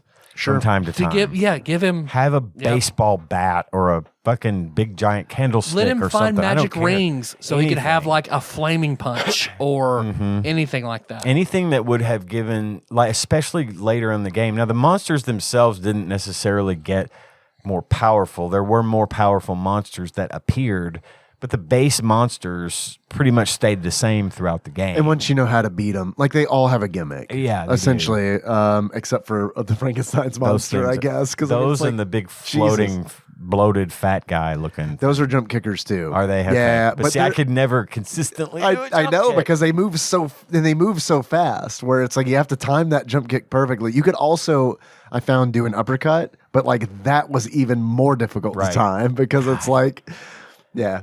But a weapon, pick up. I would love, and to have it be where you, let's say you find a weapon of some sort. It doesn't have to be a whip, It doesn't have to be a boomerang. Or doesn't be a candlestick. Be something. But if you get hit, you lose that weapon. Yeah, just sure. But to give it some sort of a advantage, I wouldn't go into Dracula's castle without something. A wooden dowel rod. I don't care. Give me anything to fight with. But I just assume that lady's dead. I wouldn't go in there at all. shit, he's hers now. I mean, it's like I'm not a priest, I gotta what am I gonna do? What the fuck? I'm not gonna go fight a vampire. I got nothing here. But I'll draw him a picture. A lot of potential wasted, and I think there are some things that could have been done. But like I said, at the end of the day, it was fine. I didn't hate it. So what else is good? We hopped from the bad. What's stuff we say is generally good? I thought that werewolf fight was really good. I honestly do, because like when I played through it, I got to the end of the first level, and it opens up in this courtyard, and the moon is kind of obscured, but and then there's this werewolf there, and it's like, oh shit, okay, a werewolf, all right. In this game, a lot of the art style felt very much Castlevania Bloodlines to me. Like it felt like that was like the. It does feel, yep. That's the Castlevania game. I feel like that it's most. Yeah. I'm fighting this werewolf, and then as I'm fighting him, the moon becomes less obscured, and he fucking doubles in size, and it's like, oh shit. And so as I'm fighting him more with my fists, I'm like, the moon's still getting bigger, and it's like, what's gonna happen? I gotta get him before I gotta kill this guy full. Real fast. Yeah. So I thought that was really neat. And then so after the fact, when I was doing some research for this episode, apparently, I guess if you finish that first level fast enough and you get out there, he's just a dude. Oh, really? And then he turns into a werewolf. Oh, so that's what happened to me. He was a dude and then turned into a werewolf. Yeah. So that's awesome, because it's that is neat. Depending on how quickly you get through the level depends on how difficult the boss is. Right. And I think that's really, really, really cool. And that was like, all right, that's okay. I love that. That is a cool concept. It's really doesn't neat. apply anywhere else in the game. I mean, I assume that it didn't, because I only played through. I didn't even finish the third level, because I kind of was one of those where it's like, okay, I've got enough to go with. Yeah. If I play this anymore, I'm absolutely gonna not enjoy myself at all. So I'm gonna stop while I'm ahead. I also thought that the cinematics I thought were They're very cheesy. I have but I that thought they were very good. They were well drawn. I thought that they did They're it. rendered. I mean, this is Yeah. like this is like the closest I've ever seen to Diablo 1 level cinematics Yeah. in a Super Nintendo game. Yeah, it was pretty good. Because there are all these like pre-rendered 3D cinematics that, and granted, I only saw one of them. It's just the opening, but it's like, it was impressive. And I thought the sound was really impressive too. The sound and the music was nice. I enjoyed it. Yeah, I thought it was a good looking game too. Like all Yeah. of it. At least the level design, I had no problem with the level design. I got what they were going for with that. The one of the good things I put on here was, let's see, I have it somewhere. Oh, it was. I thought there were a number of interesting and fun scares in the game where the little hands would come up from the floor and grab you, or the painting. There's one in the later levels where you run past paintings and they come out and get you. Yeah. And I thought those were kind of neat little gotchas because of course they're going to do that. I know. But I'm not paying it. I'm thinking of it as its background. Sure. And then they get me and I'm like, okay, that was pretty neat. I kind of liked that, but what I didn't like about it is I love that they're in there, but what I hated is that they deal damage. You know what I mean? It's like those should just be there to fuck with you. They should just be like psychological warfare. Well, and like they shouldn't actually deal damage because it's like there are so many moments in the game that are like that. Like I went through this corridor and then like shit was coming from the top. The ceiling, swinging down at me from the ceiling. And it's like, there's no way you would know that's there, which I get it. That's the jump scare. But like, it shouldn't deal fucking damage. Maybe slow you down a little or something. But I get it. Because there's no indication that it's there. When you know it's there, you just avoid it. Run. Right. And they don't get you because of the timing. Yeah. And then there would be like the arms that come up out of the ground. One of them was actually literally under a door. One of those doors that goes up and down. Yeah. But so you had to time it just right to where the door was open and you could run to get through the door and miss the hand grabbing you. But you can't even see it when it grabs you. It's like it threw me down and kills me. I'm like, what the fuck was that? It's impossible to sight read a lot of that stuff, which is frustrating. So where do you guys think it either delivered or it lost you? I'll go last. This game exceeded my expectations. Eventually, it exceeded mine too. Because based on the art, I thought it was going to be a lot more boring, and then also because I had heard this game was bad, so I had some prior knowledge of this game going in, and I didn't think it was as bad as I was expecting. So I had very low expectations going into this game, so it met those low expectations and it exceeded them slightly. I had measured expectations for it. I figured it was probably going to be this type of game. I didn't know about the Prince of Persia, movement thing. So that kind of threw me off at first. And at first I was put off by how hard it was and everything else. And had I not done what I did and scummed through it and cheated here and put in a code there, I would have given up on it very quickly. But having done those things and progressed through the game, it did exceed my expectations a little bit. I thought it delivered. I get what they were trying to do. I just think it was in a lot of ways poorly executed, and that's a shame because again, it was opportunities missed. There's another really cool thing that the game does that I forgot to talk about, but is absolutely worth mentioning, and that is the game has multiple endings, and this is like this is also like a Prince of Persia thing where it's like depending on how long you take. The princess, the status of the princess at the end is determined on that in Prince of Persia. In this game, every time you die, there's a continue screen and you see a photograph of Kyle and his girlfriend. I'm going to call her Missy. I think it's like Eileen or something or something like that, or Ellen. It's an E name for sure. Okay. But like as every time you continue, like slowly her face changes in that photograph. She gets more vampiric. So, I did not notice that. Yeah. But I didn't do a lot of continuing because I was safe stating. Boy, did I. I did like a shitload of continuing. And I thought it was a cool realization because it was like, you're fucking wasting time now. Yeah. You're losing her. Right. Yeah. And then like, because it's wild because I remember the first time I noticed and I was like, her fucking teeth are different this time. And then that's a cool touch. and then like the next time, yeah, her teeth, like she looks more vampiric each time. And to clarify to kind of expound a little bit on what you're saying, the Japanese version of the game, that does how quickly you actually get through it without having to continue as much determines which ending you get. Right. In this version, it's the level you play on, the easy, medium, or hard. Well, and it's also the number of times you continue because she changes. She changes. What happens is if you continue 8 times or more, by the time you get to her, you rescue her, but she bites you. And you get the bad ending.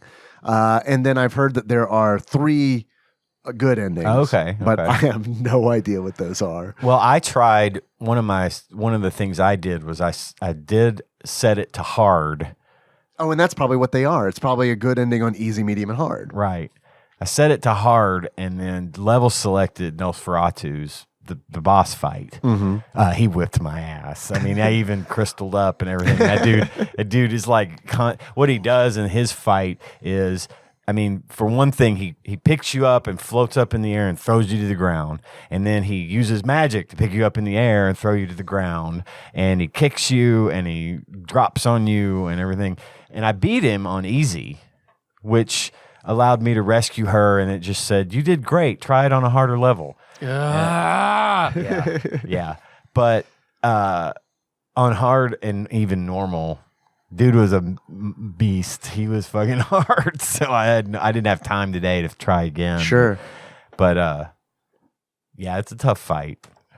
I believe it. I could not see anybody getting through that without continuing freakish amount of times. The speed run is kind of interesting. I'm going to look at the speed run of this because having spent the time that I did with it, I got to know. And what the fuck? It seems like one of those games that kind of lends itself pretty well to speedrunning because it's like a lot of it's memorization. And it's like once you've kind of like, I imagine once it's routed and you are competent with the controls, then it's kind of like, I could see that being fun to just blow through this game. But yeah, I don't think I'd ever dedicate the time to do that. I'm not going to play it anymore. Yeah, me neither. But you have things. Yeah. So Tyler. I started playing it. I remember it took me too long at the very, very start to push the wall and fall through. So I got frustrated, sort of immediately being like, it's at the very beginning of the literal am I already fucking stuck? The literal first thing you have to do, yeah. And eventually I figured that out. Then I was like punching goblins. Then, the goblins, they'll walk by me. Okay. Figuring shit out. Run out of time. Okay. Continue. Go back. All right. Well, okay. I'm stuck here. I'm look through a long play. Oh, okay. Well, you have to be pixel perfect to go into doors. You can stand in front of the door, but if you're not on the exact right pixel, you just nothing happens. Yeah. You just lose time. Yeah. So I thought, I can't go through this door. It's just an empty fake door. It's a fake door, or it's there. I can't go through it. So background then decoration. I'm watching the long plays, like, that's where all the crystals are in these doors. And okay, so start over, do this. Already just not super happy with it. But again, I made it to, frustrated by the timer, frustrated by the first slide, having to look up on multiple flat. How do I slide? How do I practice, go through, slide. Okay. Get through to the werewolf fight. That was fun. It was interesting. I tried, a battle of attrition with him, but like I noticed he heals over time. So I was trying to, run, do like the shoulder slam, but not enough damage. What I would just heal. I was like, okay, well, he regenerates like a werewolf. Okay, well, that's interesting. So beat him, level 2. Okay. There's another goblin. Goblin's going to attack me. I'm going to walk through. Nope. This one jumps on me. Yeah. Nothing I can do. All right. I can run into him, but if I stop, nope. Okay. He's hitting me again. All right. Well, no matter what, I'm losing 1 crystal of life to this goblin. Can't do anything. All right. Walking in the hallway, floating eye. All right. Punch. I can't. All right. I can't get the eye. Can I duck? All right. I'm going to duck. I'm going to jump kick. He flies back, and I get to a certain point where it's like, now he won't. I'm out of his range of vision. Yeah. I don't have very much move to attempt this slide, though. So try it, fail. Try it, fail. Try it, fail. Try it, fail. Go over that line, get hit by that thing, dead. Start over, go over, a goblin gets me, gotta kill the goblin, lose a life. Go over, punch that thing, lose another crystal, just trying to get to the slide. Slide, fail. Slide, fail, fail, fail, fail. Back in his range, hit, dead. Yeah. All right, now I'm gonna try to kill him before I do the slide. Right. Dead, dead. Dead, dead. Never killed him. Never killed him. Melissa's in bed with me. No. She's on has her books out. I'm just like, fuck. What the fuck? And then I eventually throw my controller. Like that's it. Yeah. I'm done. So I pull out. I TikTok some more. I'm generally a positive person with a long fuse, Yeah. and I do not like to be angry. I hate being angry. And so at that level, I'm just angry, and I don't like it because if I get angry enough, like I cry, I don't even like how it makes me feel. I detest it. Yeah. So I did get a little bit distance. But like, nope, I need to keep playing this game. I need to put more time in on it. No, Ian's already at level 6. Like I need to give it another go. I pick it up. I play out the exact same scenario for 45 minutes. Good Lord. Oh, The wow. exact. I never kill that thing once. I never get by the goblin. Nothing changes. So that takes me to the whole nother level of rage. I have not I felt thought you rage. were kidding when we were talking about like how bad you got. Nope. I mean, I have not felt rage like that in a game since maybe Sparkster with automatically dying, getting locked in that animation. Like it was. Yeah, but at least with that, you were just done. You know what I mean? Yeah. Like that You happened, didn't and you feel were like, compelled okay. to go back and say, well, I I was was having a bad day. I don't know. Nope. I was so angry because I remember Melissa was shocked because after that one last death, I jumped up out of bed, run over, just ripped everything out of the TV and out of my RetroPie, and I just turned around and I fucking chucked it into the pillows of the bed. I was like, "Fuck this bullshit," because I hate what this turned me into. Yeah. A Vampire. I get it. because of what this did to me. This is a bottom 10 game for me. Period. Hands down. All right. Sounds like a personal It destroyed experience. and hurt my soul on a level that I have not experienced in years. Wow. Years. Goodness. Fucking loathe this game with everything I have. All right. Okay. All right. Fair So enough. that's where it lost me at level 2. Sounds totally justified. No amount of save scumming could stop that fucking eyeball from hitting me and me sliding. Yeah. Yeah. I had a couple of times where I was save scumming and I accidentally hit the wrong button combo and saved right before I fell onto some spikes. Gotta love that. So I had Yep. had an infinite falling loop. And I was like, well, fuck. So I had to continue. I had to do a legit continue and go back through the level again. God forbid. I honestly think that and I'm very much a play the game how you want to play it, and I legitimately mean that. Yeah. But I do think that games like this, for me, it's better if I don't do stuff like that. Sure. Because it does teach me to what I need to do and what I don't need to do. Like I said, I played through the first 3 or 4 levels the right way. I only started pulling out cheats. And I did do a couple of save states early on. When I would get through a particularly hard part or whatever, I would save that because I don't want to have to repeat it, and I would move forward. But for the most part, I would do a continue or I would do whatever. And you made it hella farther than I did too, because I didn't even fight the 3rd level boss. I mean, I put an hour in, and it was just kind of like, all right. And I got to a point where it's like on level 3, I was like, if I get to the boss, because I felt like I was really close, if I get to the boss on this try, I'll keep playing. And then I didn't. I died from some random bullshit. Right. It was like, okay, all right, that's it. I have enough to talk about. I did too. Yeah. I forgot to mention my Corey Feldman movie for this game is Bordello of Blood. That was on my good list. one. Yeah. Yeah. Which I've never seen. I used to jerk off to it. Yeah. A lot of boobies in that movie. Lots of boobies. Angie Everhart, yep. Yeah. Erica, what's her name? L.A. Nick. I don't know. Eleniac, yep, from Baywatch, and She a Warner sibling? and the Beverly Hillbillies reboot or remake with Oh yeah, Ernest as Jed Clampett. Yeah. Jim Barney. She was Ellie Mae. She was Ellie Mae. That's right. Okay. You guys have any achievements? I have a couple. Yeah, go for it. Yeah, Yeah. they're not good. Oh, we'll be the judge of that. Okay, my first achievement is dig through the ditches and burn through the witches and slam in the back of my Dracula.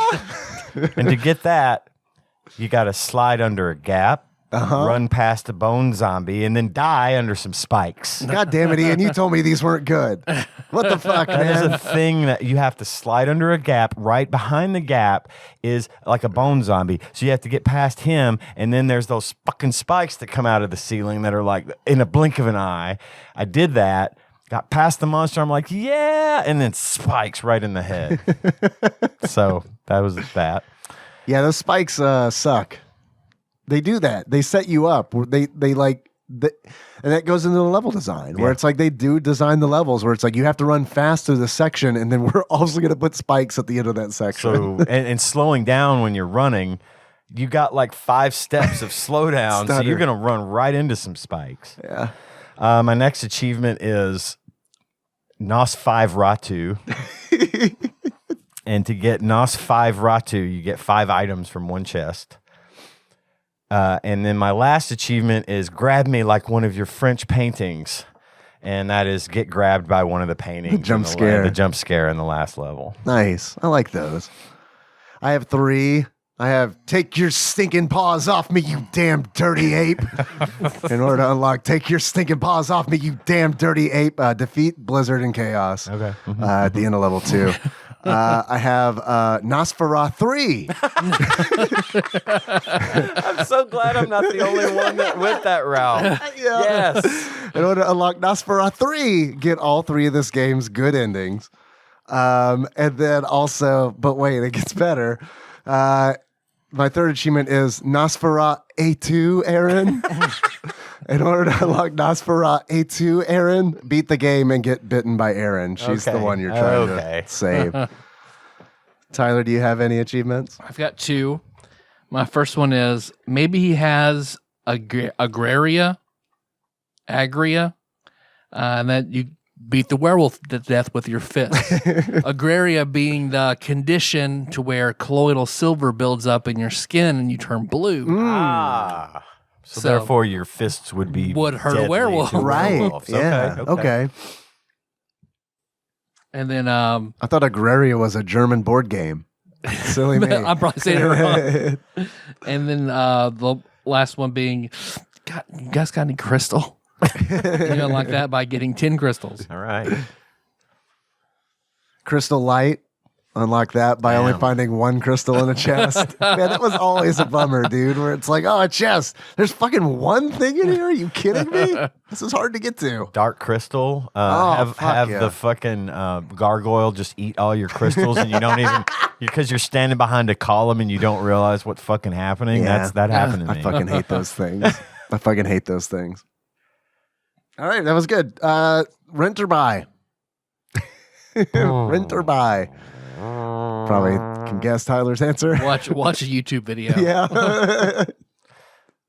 I would probably, as a kid, I probably would have bought this. Girl same. The girl same. It's fucked up. It would have been. It would have been okay. I'm mad. I'm like Tyler mad at this fucking game. I'm gonna put it down. I will come back to it in 3 months. Yep. Yeah, but I would have. I had no. This is a game where it's like I know I eventually would have gotten through it as a kid. Yeah, and like would have been like.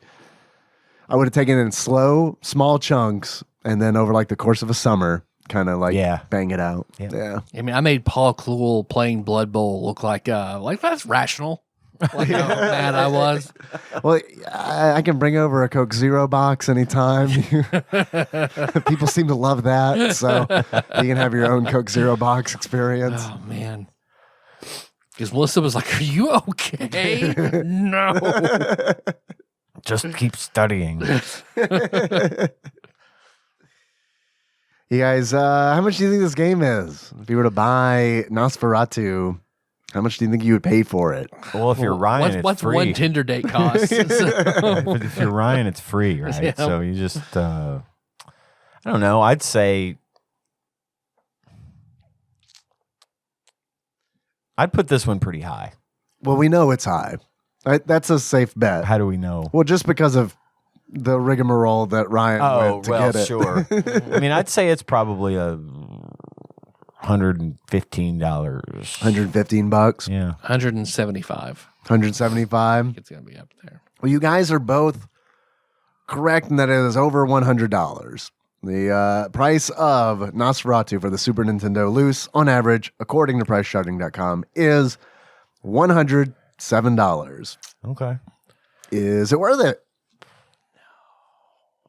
It's gonna be a pass for me, dog. Yeah, I don't think that's a tough one to say. You want it, but not $107. Do you have some things to work $107. through? Maybe. Yeah. What You have about repressed anger issues and need to work through them? Yeah, of course. It's cheaper than therapy. this will be the vehicle for that. What about Flopsy? Flopsy, what do you think? What do you think Flopsy has to say about this game? I'm gonna say they probably rated it high. gave this one 3.5 stars. 3.5. I feel like that's fair because I'm gonna call it highly uncommon.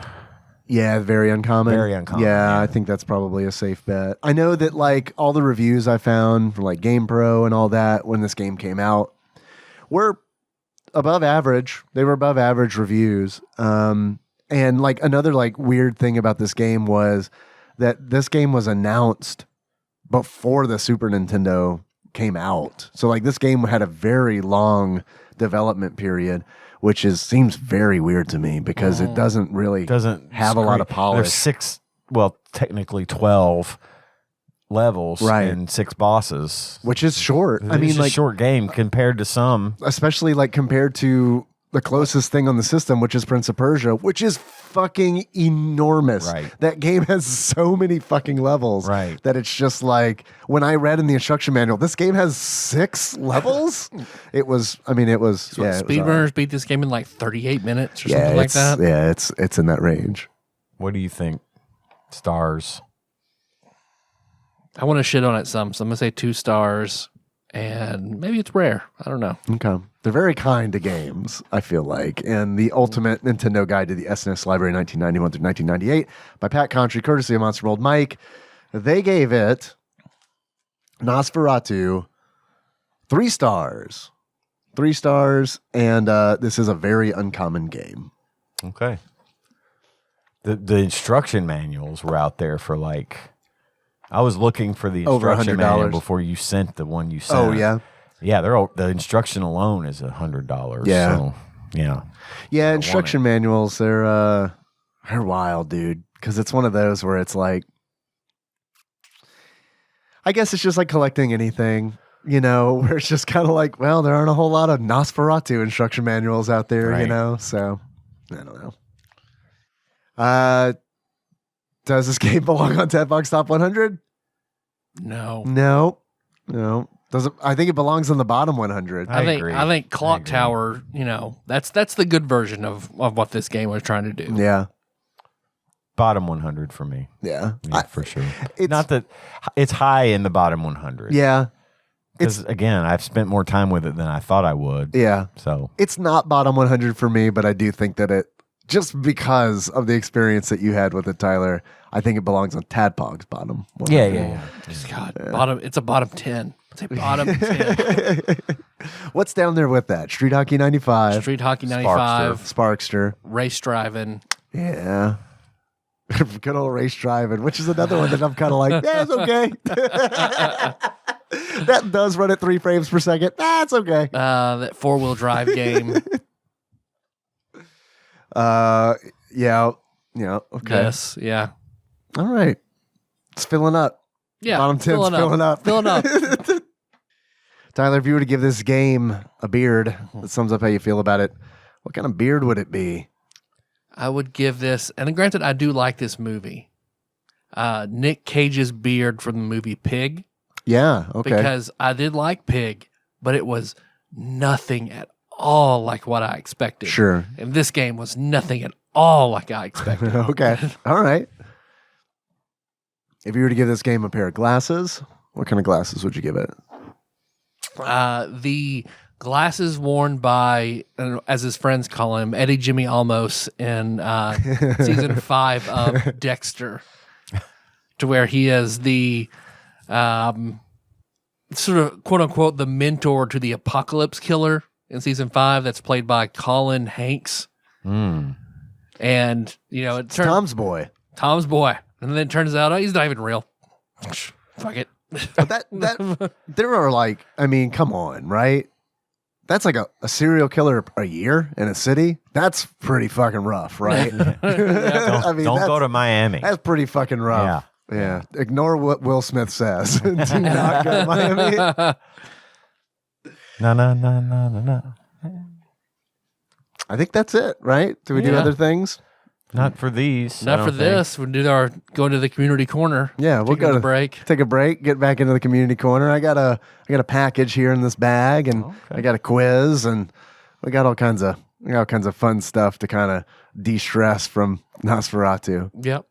All right. See you in a minute.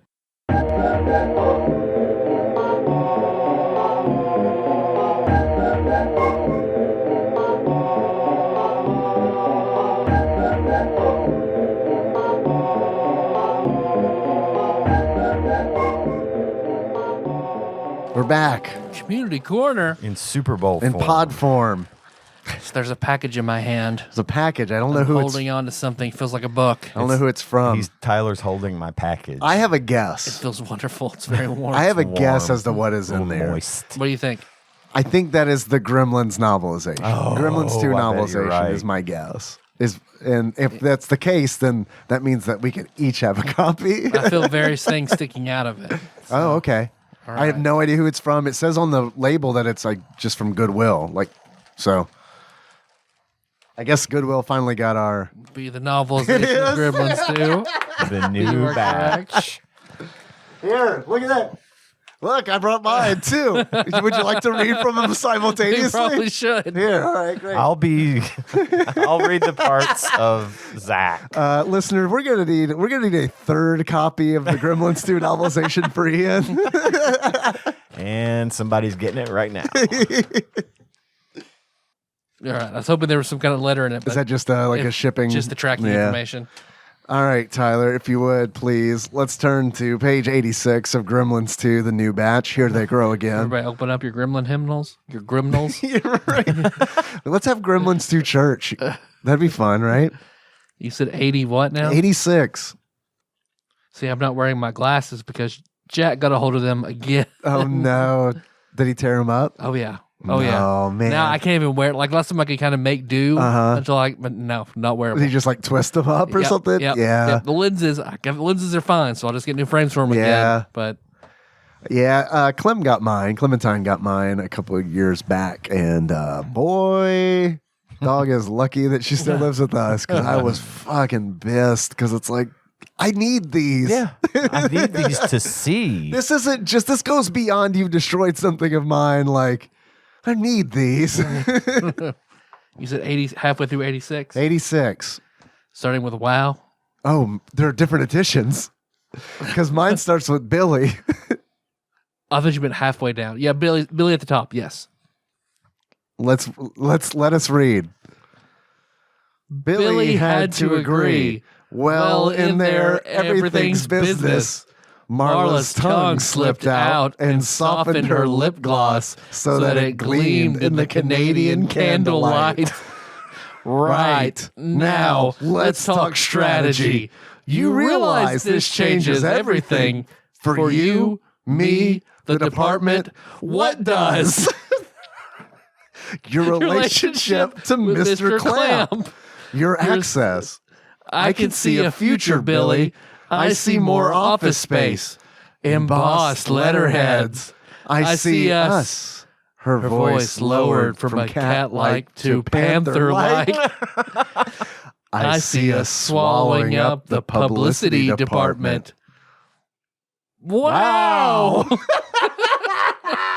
The image was too much. All right, stay tuned.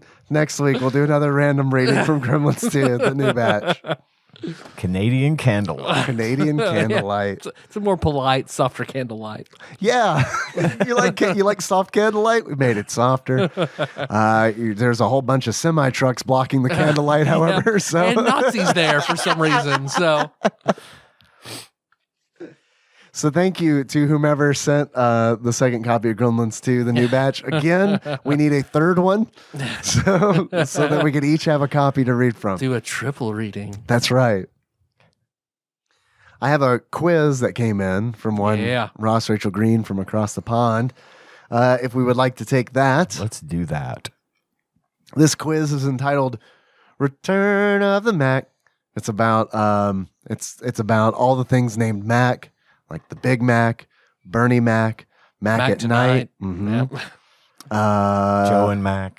Kraft Mac and Cheese, Mac trucks blocking the interstate. Mac Trucks, Mac the Knife, McAnally's Pub from Dresden Files.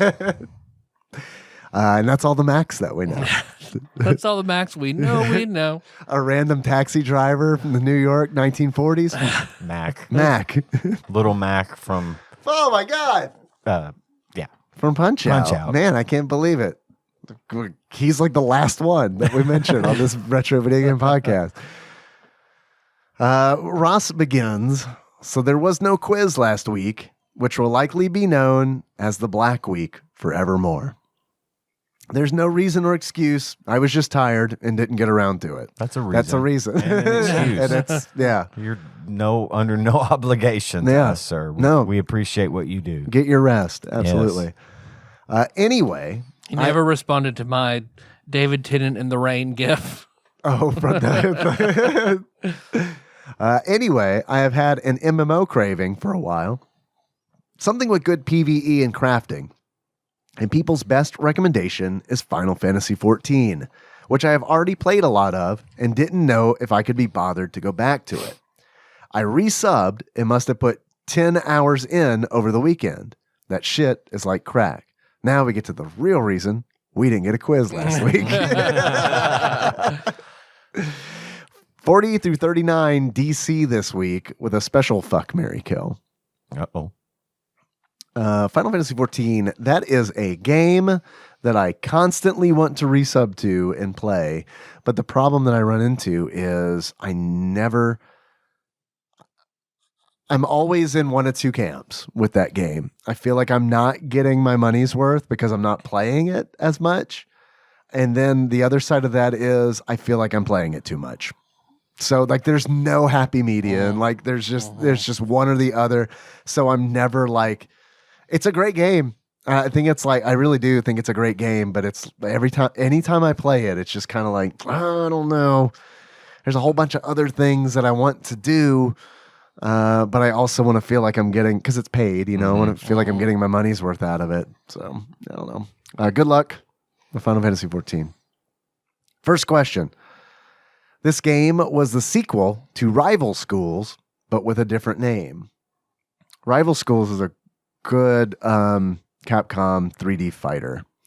And I thought the sequel to Rival Schools was Rival Schools 2, but apparently it wasn't because it says here it has a different name. What is this list again? Dreamcast. Oh, okay. And I played Rival Schools on PlayStation. I guess it's not surprising that the sequel's on Dreamcast. But Probably Seaman. Probably Seaman. Probably Seaman. Seaman Fighters. Gonna go ahead and lock it in. Unless, Ian, I got nothing. Locking it in. It is Project Justice. Pretty close. Very close. Next question. In this game, Bomberman enters the Bomb Olympics to retain his hero title. Had the Atlanta bombing happen before the Dreamcast came out? That was in 96. Yeah. Should you be naming the Bomb Olympics? It seems a little, I don't know. We have it in Atlanta. Don't try to steal our thunder. Seems a little tone deaf to me. The Bomb Olympics. Okay. Sure. Have you ever seen that movie about the guy that found the bomb? And I heard about it, but I haven't seen it. It's a great film. Richard Jenkins or something is the name of the movie. I can't remember the fucking name. It of the like movie. kind of wrecked his life, right? Oh, fucking Yeah. totally wrecked his life. That poor guy.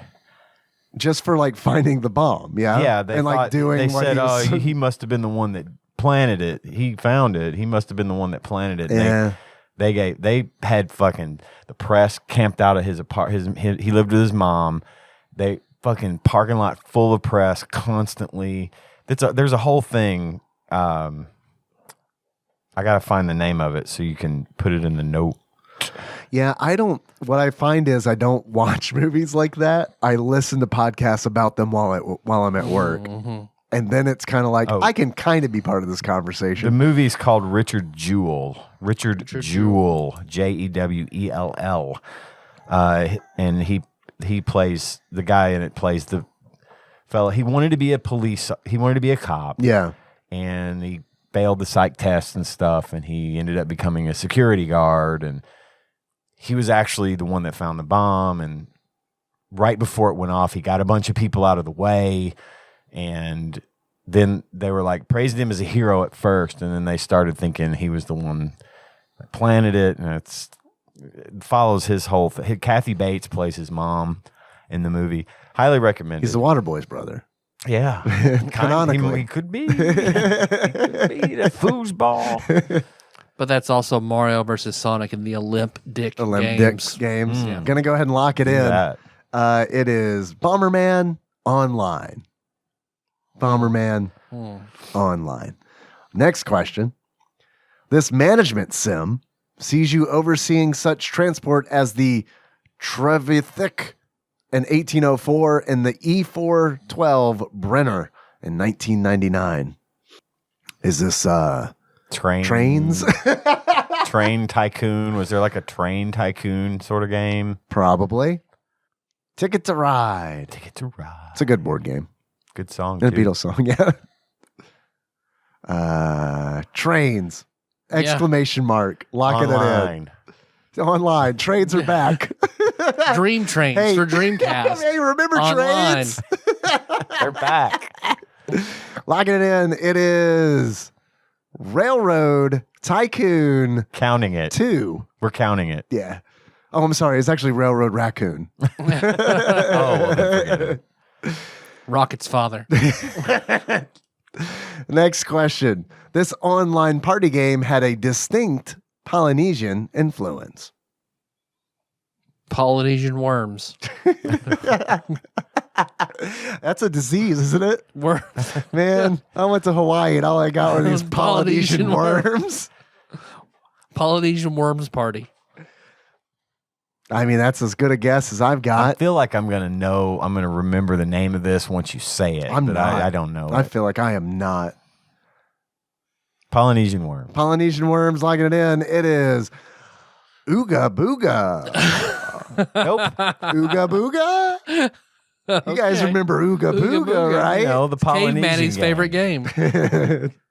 People in Hawaii just love the fact that there's a game called Ooga Booga Yeah. based in Polynesian culture. That's good. All right. Next question. This pet raising game, here we go. Here we go. Here it is. We know this one. We know this one. This pet raising game sounds like ejaculate and started in, I don't think it started Leonard Nimoy. It may have starred Leonard Nimoy, but it didn't start him. Breakthrough role for Leonard Leonard Nimoy. Nimoy. He finally did something that someone noticed. At every convention, you're like, that's a dude from Seaman. So, Seaman. Sure, it's not Chibi Robo. Sure, it's not come in my hand, Leonard. Locked in. It is, in fact, Seaman. Probably the only Dreamcast game that I know. Next question. This arcade port sequel was little more than a score chasing game, but featured interesting characters and vehicles. Simpsons Hit and Run. I think it's Cruisin' World. Cruising World. That was the sequel to Cruisin' USA, right? Yep. I don't remember interesting characters, though. Were there interesting characters in it? Mm. I don't remember. But I like your answer. If it's either Simpsons Hit and Run or Cruising World, Get it either way. Locking both in. Nope, it's Crazy Taxi 2. Shit. But that's kind of like based. pretty That's much what the same Hit thing. and Run is based on. So I've never played a Crazy Taxi. I forgot about Crazy Taxi. I've never played one. Simpsons Hit and Run was my fucking jam. I loved that game. I've watched that streamed. It looks a lot of fun. I I've played, never played it on though. the GameCube, and Yeah. I wore my fucking thumbs out. Yeah. On that, I beat that game. I loved it. I'm gonna play it again. I hope because Yeah, I on the can, Retroid. Once I get this GameCube set up on the Retroid, that and Wind Waker are on my list. When I need to play a Wind Waker. I haven't played Wind Waker before. There's only the one. They got the high def version, Yeah. which was on the Wii. Right. And I almost got that then, but I didn't. But also one of the It's in there on my things, shelf. one of the things I saw once about Simpsons Hit and Run is somebody redid the game in Unreal Engine. yeah. Oh, it was awesome. It was so like beautiful. I wish they would re-release that game only done in Unreal because the guy did it. And I mean, it worked. It was perfectly functional. It just looked like 10,000 times better. It looked like Homer when he went into the 3D world. And Holy macaroni. Holy macaroni. That's exactly what it looked like. Ooh, erotic cakes. Well, that means that if there's an Unreal version, we probably get VR working. Ooh, that'd be good too. VR That'd be Simpsons Hit and Run. Next question. Hey! All right. This cart game featured popular cartoon characters. I know Simpsons Hit and Run isn't really a cart game, but could be Simpsons Hit and Run, right? I don't know if that had a Dreamcast release. I don't know. This cart game featured popular cartoon characters. Could be Wacky Races. Garfield cart. Could be Garfield. Kart. Nickelodeon had a Nicktoons. There was a there was a Nicktoons racer, right? Racer. Okay. Any of those three, I have no and we idea. get it. Yep. That's right. Locking it in. It is Looney Tunes Oh, Space fuck. Race. Just Wow. whiffed. Wow, indeed. We can't give ourselves a wide enough net. How is that like one of the best selling? The Dreamcast guys, I'm starting to believe maybe the Dreamcast sucked. I mean, I've heard really good things about it. I haven't had any experience with it, but I don't know, man. Looney Tunes Space Race in the 40s? Ugh. That like if that's a Super Nintendo game, that's in like the bottom 300 at least. Not wrong. Next question. This is a classic light gun game with an educational twist. This is Typing of the Dead. This game fucking rules. Locking it in. I played that one. 100% certain. I played that one with Bailey at at the Arcade Expo? Expo a couple years ago. That is a great game. That game fucking rocks. I've got it on Steam. Locking it in. It is Typing of the Dead. Next question. This is the first in its Sea Exploring series to be 3D. A Sea Echo? Echo. I would Oh, imagine. okay. Echo the 3D dolphin? Yeah. Holy holy macaroni? Echo the dolphin. Oh. All right, locking it in. It is Echo the Dolphin Defender of the Future. Fair enough. Next question. This was the third version of this series, third entry. Street Fighter Alpha 3? Sure. Be my Sounds guess. good. Yep. Locking it in. It is Street Fighter 3 Third Strike. Close enough. Close, pretty close. All right. Next question. Special Fuck, Marry, Kill. All answers for the same category link. So if God damn it. Ross, you had it, man. Is this a Mr. Puzzles question? This is a Mr. Puzzle style. He's changing shit Fuck, up marry, on kill. us. Yeah. All right. Special Fuck, Marry, Kill. Tyler's got his notebook. Thank you. All answers for the same category link. So if you fuck chocolate, then ice cream, then severed in a bowl, at the end you have to fuck chocolate, ice cream, and bowls. Makes sense? It better. Don't fuck this up. All right. Let's take a crack at this shit. I'm just going to answer however the fuck I want to. How about that, Ross? Yeah, it's in our hands now. First question. Step 1. Alignment. Good, neutral, evil. I'm assuming we're all going to kill evil. I mean, Kill evil, fuck neutral, and marry good. I mean, that sounds like a winner to me. I'm going to Yep. marry neutral. You're going to marry neutral? Fuck good and kill evil. Neutral let you put it in the butt every now and then? Just sometimes. Good might Maybe too, on a though. holiday. That's pretty good, in my opinion. Yeah. All right. Okay. So next question. Step 2. Class. Fighter. Mage. Bard. I'll kill fighter. I'll fuck bard. I'll marry mage. I'm going to marry bard, fuck mage, kill fighter. Marry bard, fuck mage, kill fighter. Yeah, fighter's too limited. Fighter gets outpaced by both of those classes. Well, depending on the edition. The last time but I played a straight fighter was really fun, but no, I enjoy a good bard. But even like in like 3rd edition, it was ridiculous where it was just like, if you're playing like a straight fighter, like just compare like a 15th level fighter to a 15th level wizard. Like the wizard can essentially become a fighter by polymorphing. I mean, it's just like Tensor's transformation. Boom.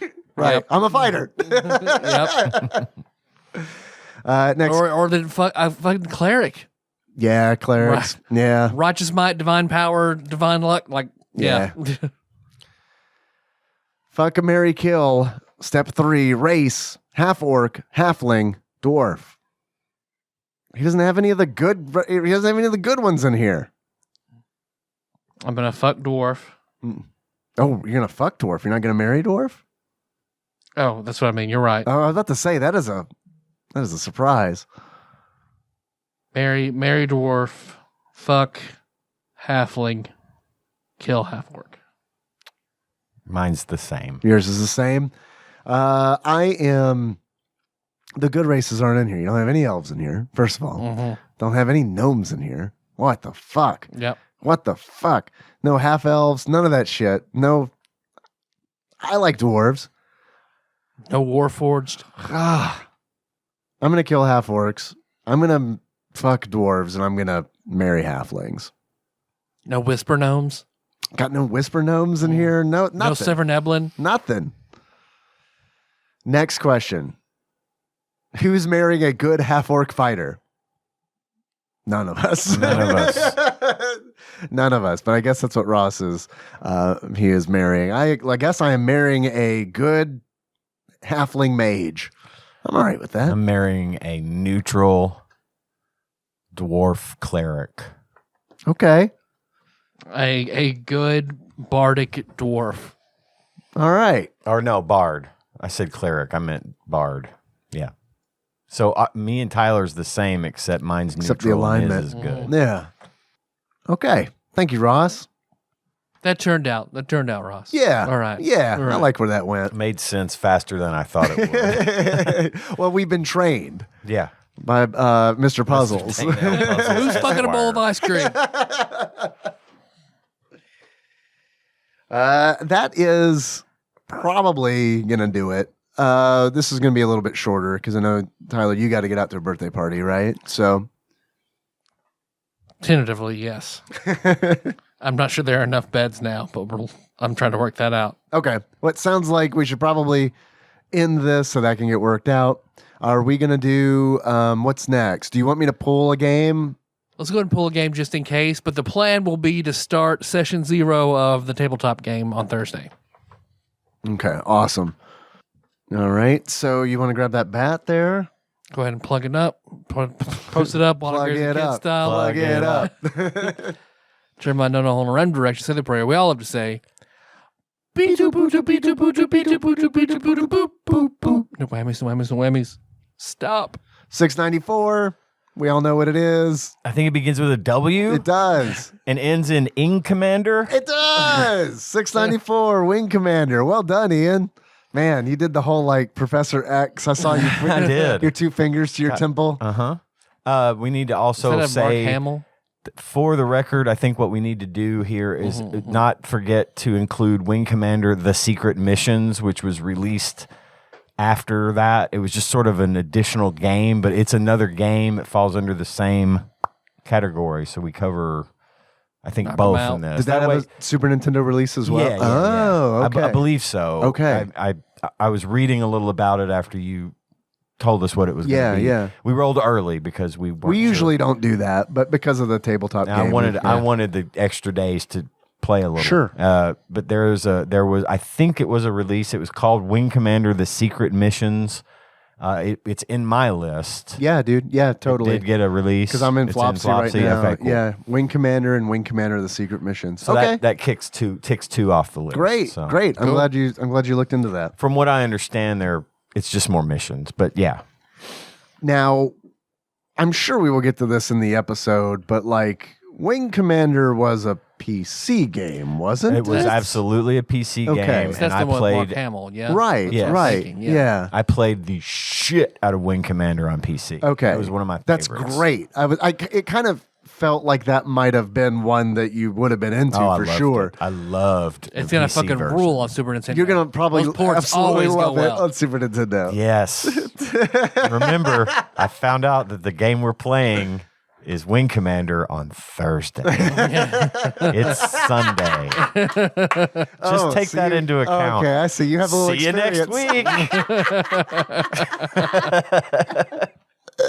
Perfect.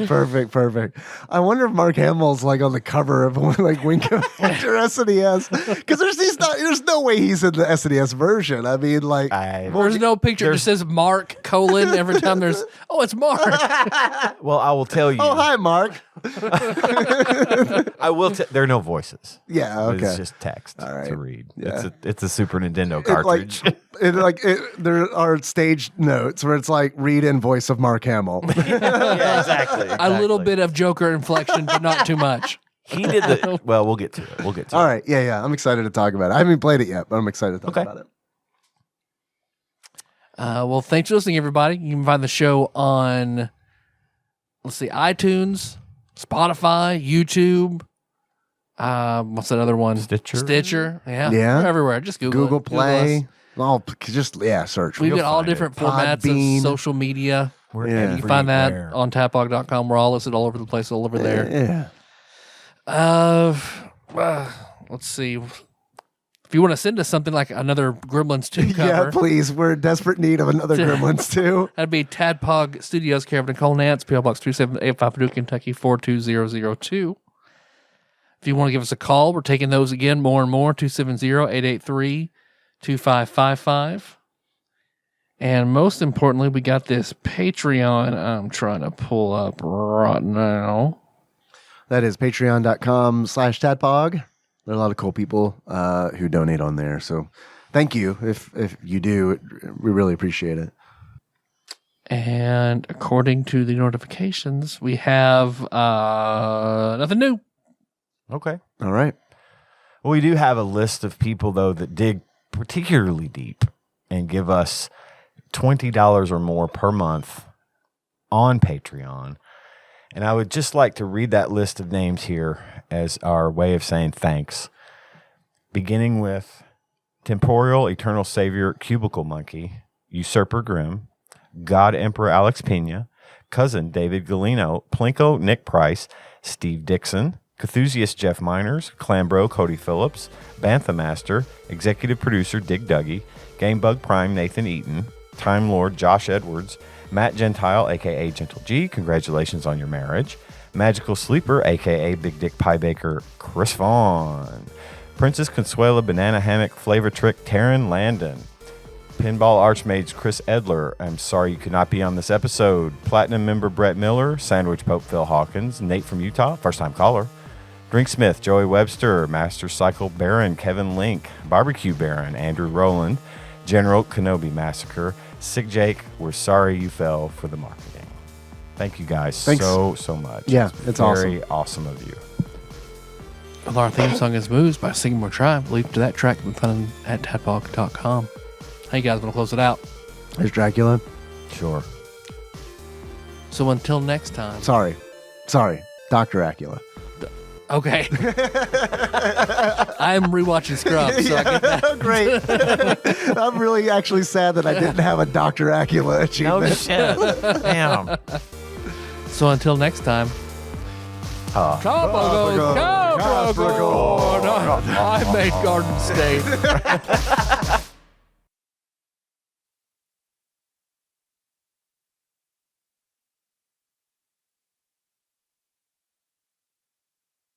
And now for a little bit different of a dramatic reading. This is the midterm essay for a Philosophy 101 class written by Phil Jameson. Man, I thought you were going to say Hawkins there for a minute. I was like, all right, let's hear this. Does he know you're doing it? This is great. I know what you're about to read. I saw this earlier. It's fucking great. Entitled Mario the Idea versus Mario the Man.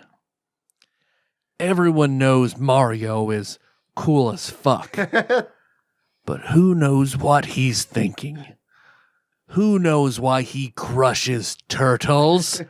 And why do we think about him so fondly as the mythical, non-existent Dr. Pepper? Perchance. What? Did a bot write this?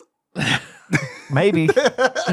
I believe it was Kant who said, experience without theory is blind, but theory without experience is intellectual play. Mario exhibits experience by crushing turts all day long. But he exhibits theory by stating, let's go, keep it up, baby.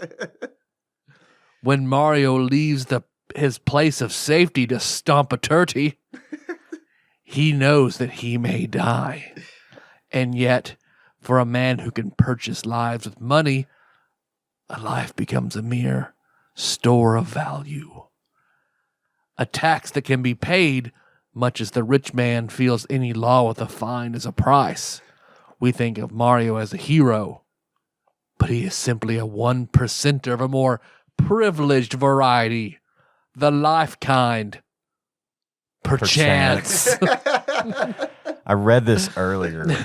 It was funny as hell because this was a literal thing that was turned in as a philosophy. He got an F. Phil got an F, a big red one, and the teacher was circling. We don't say perchance here. We don't. Why are you? And then he says it again. Why are you saying it again? All these little notes made it just fucking well worth the read. So I didn't know. Crushing turts is my new favorite thing. It's a new Steam name. Yeah. It's going on Discord here in just a minute. Wizened, crushing turts, sage. So which of the Koopa kids was Phil? I can't remember. One with really big shoes for crushing turts.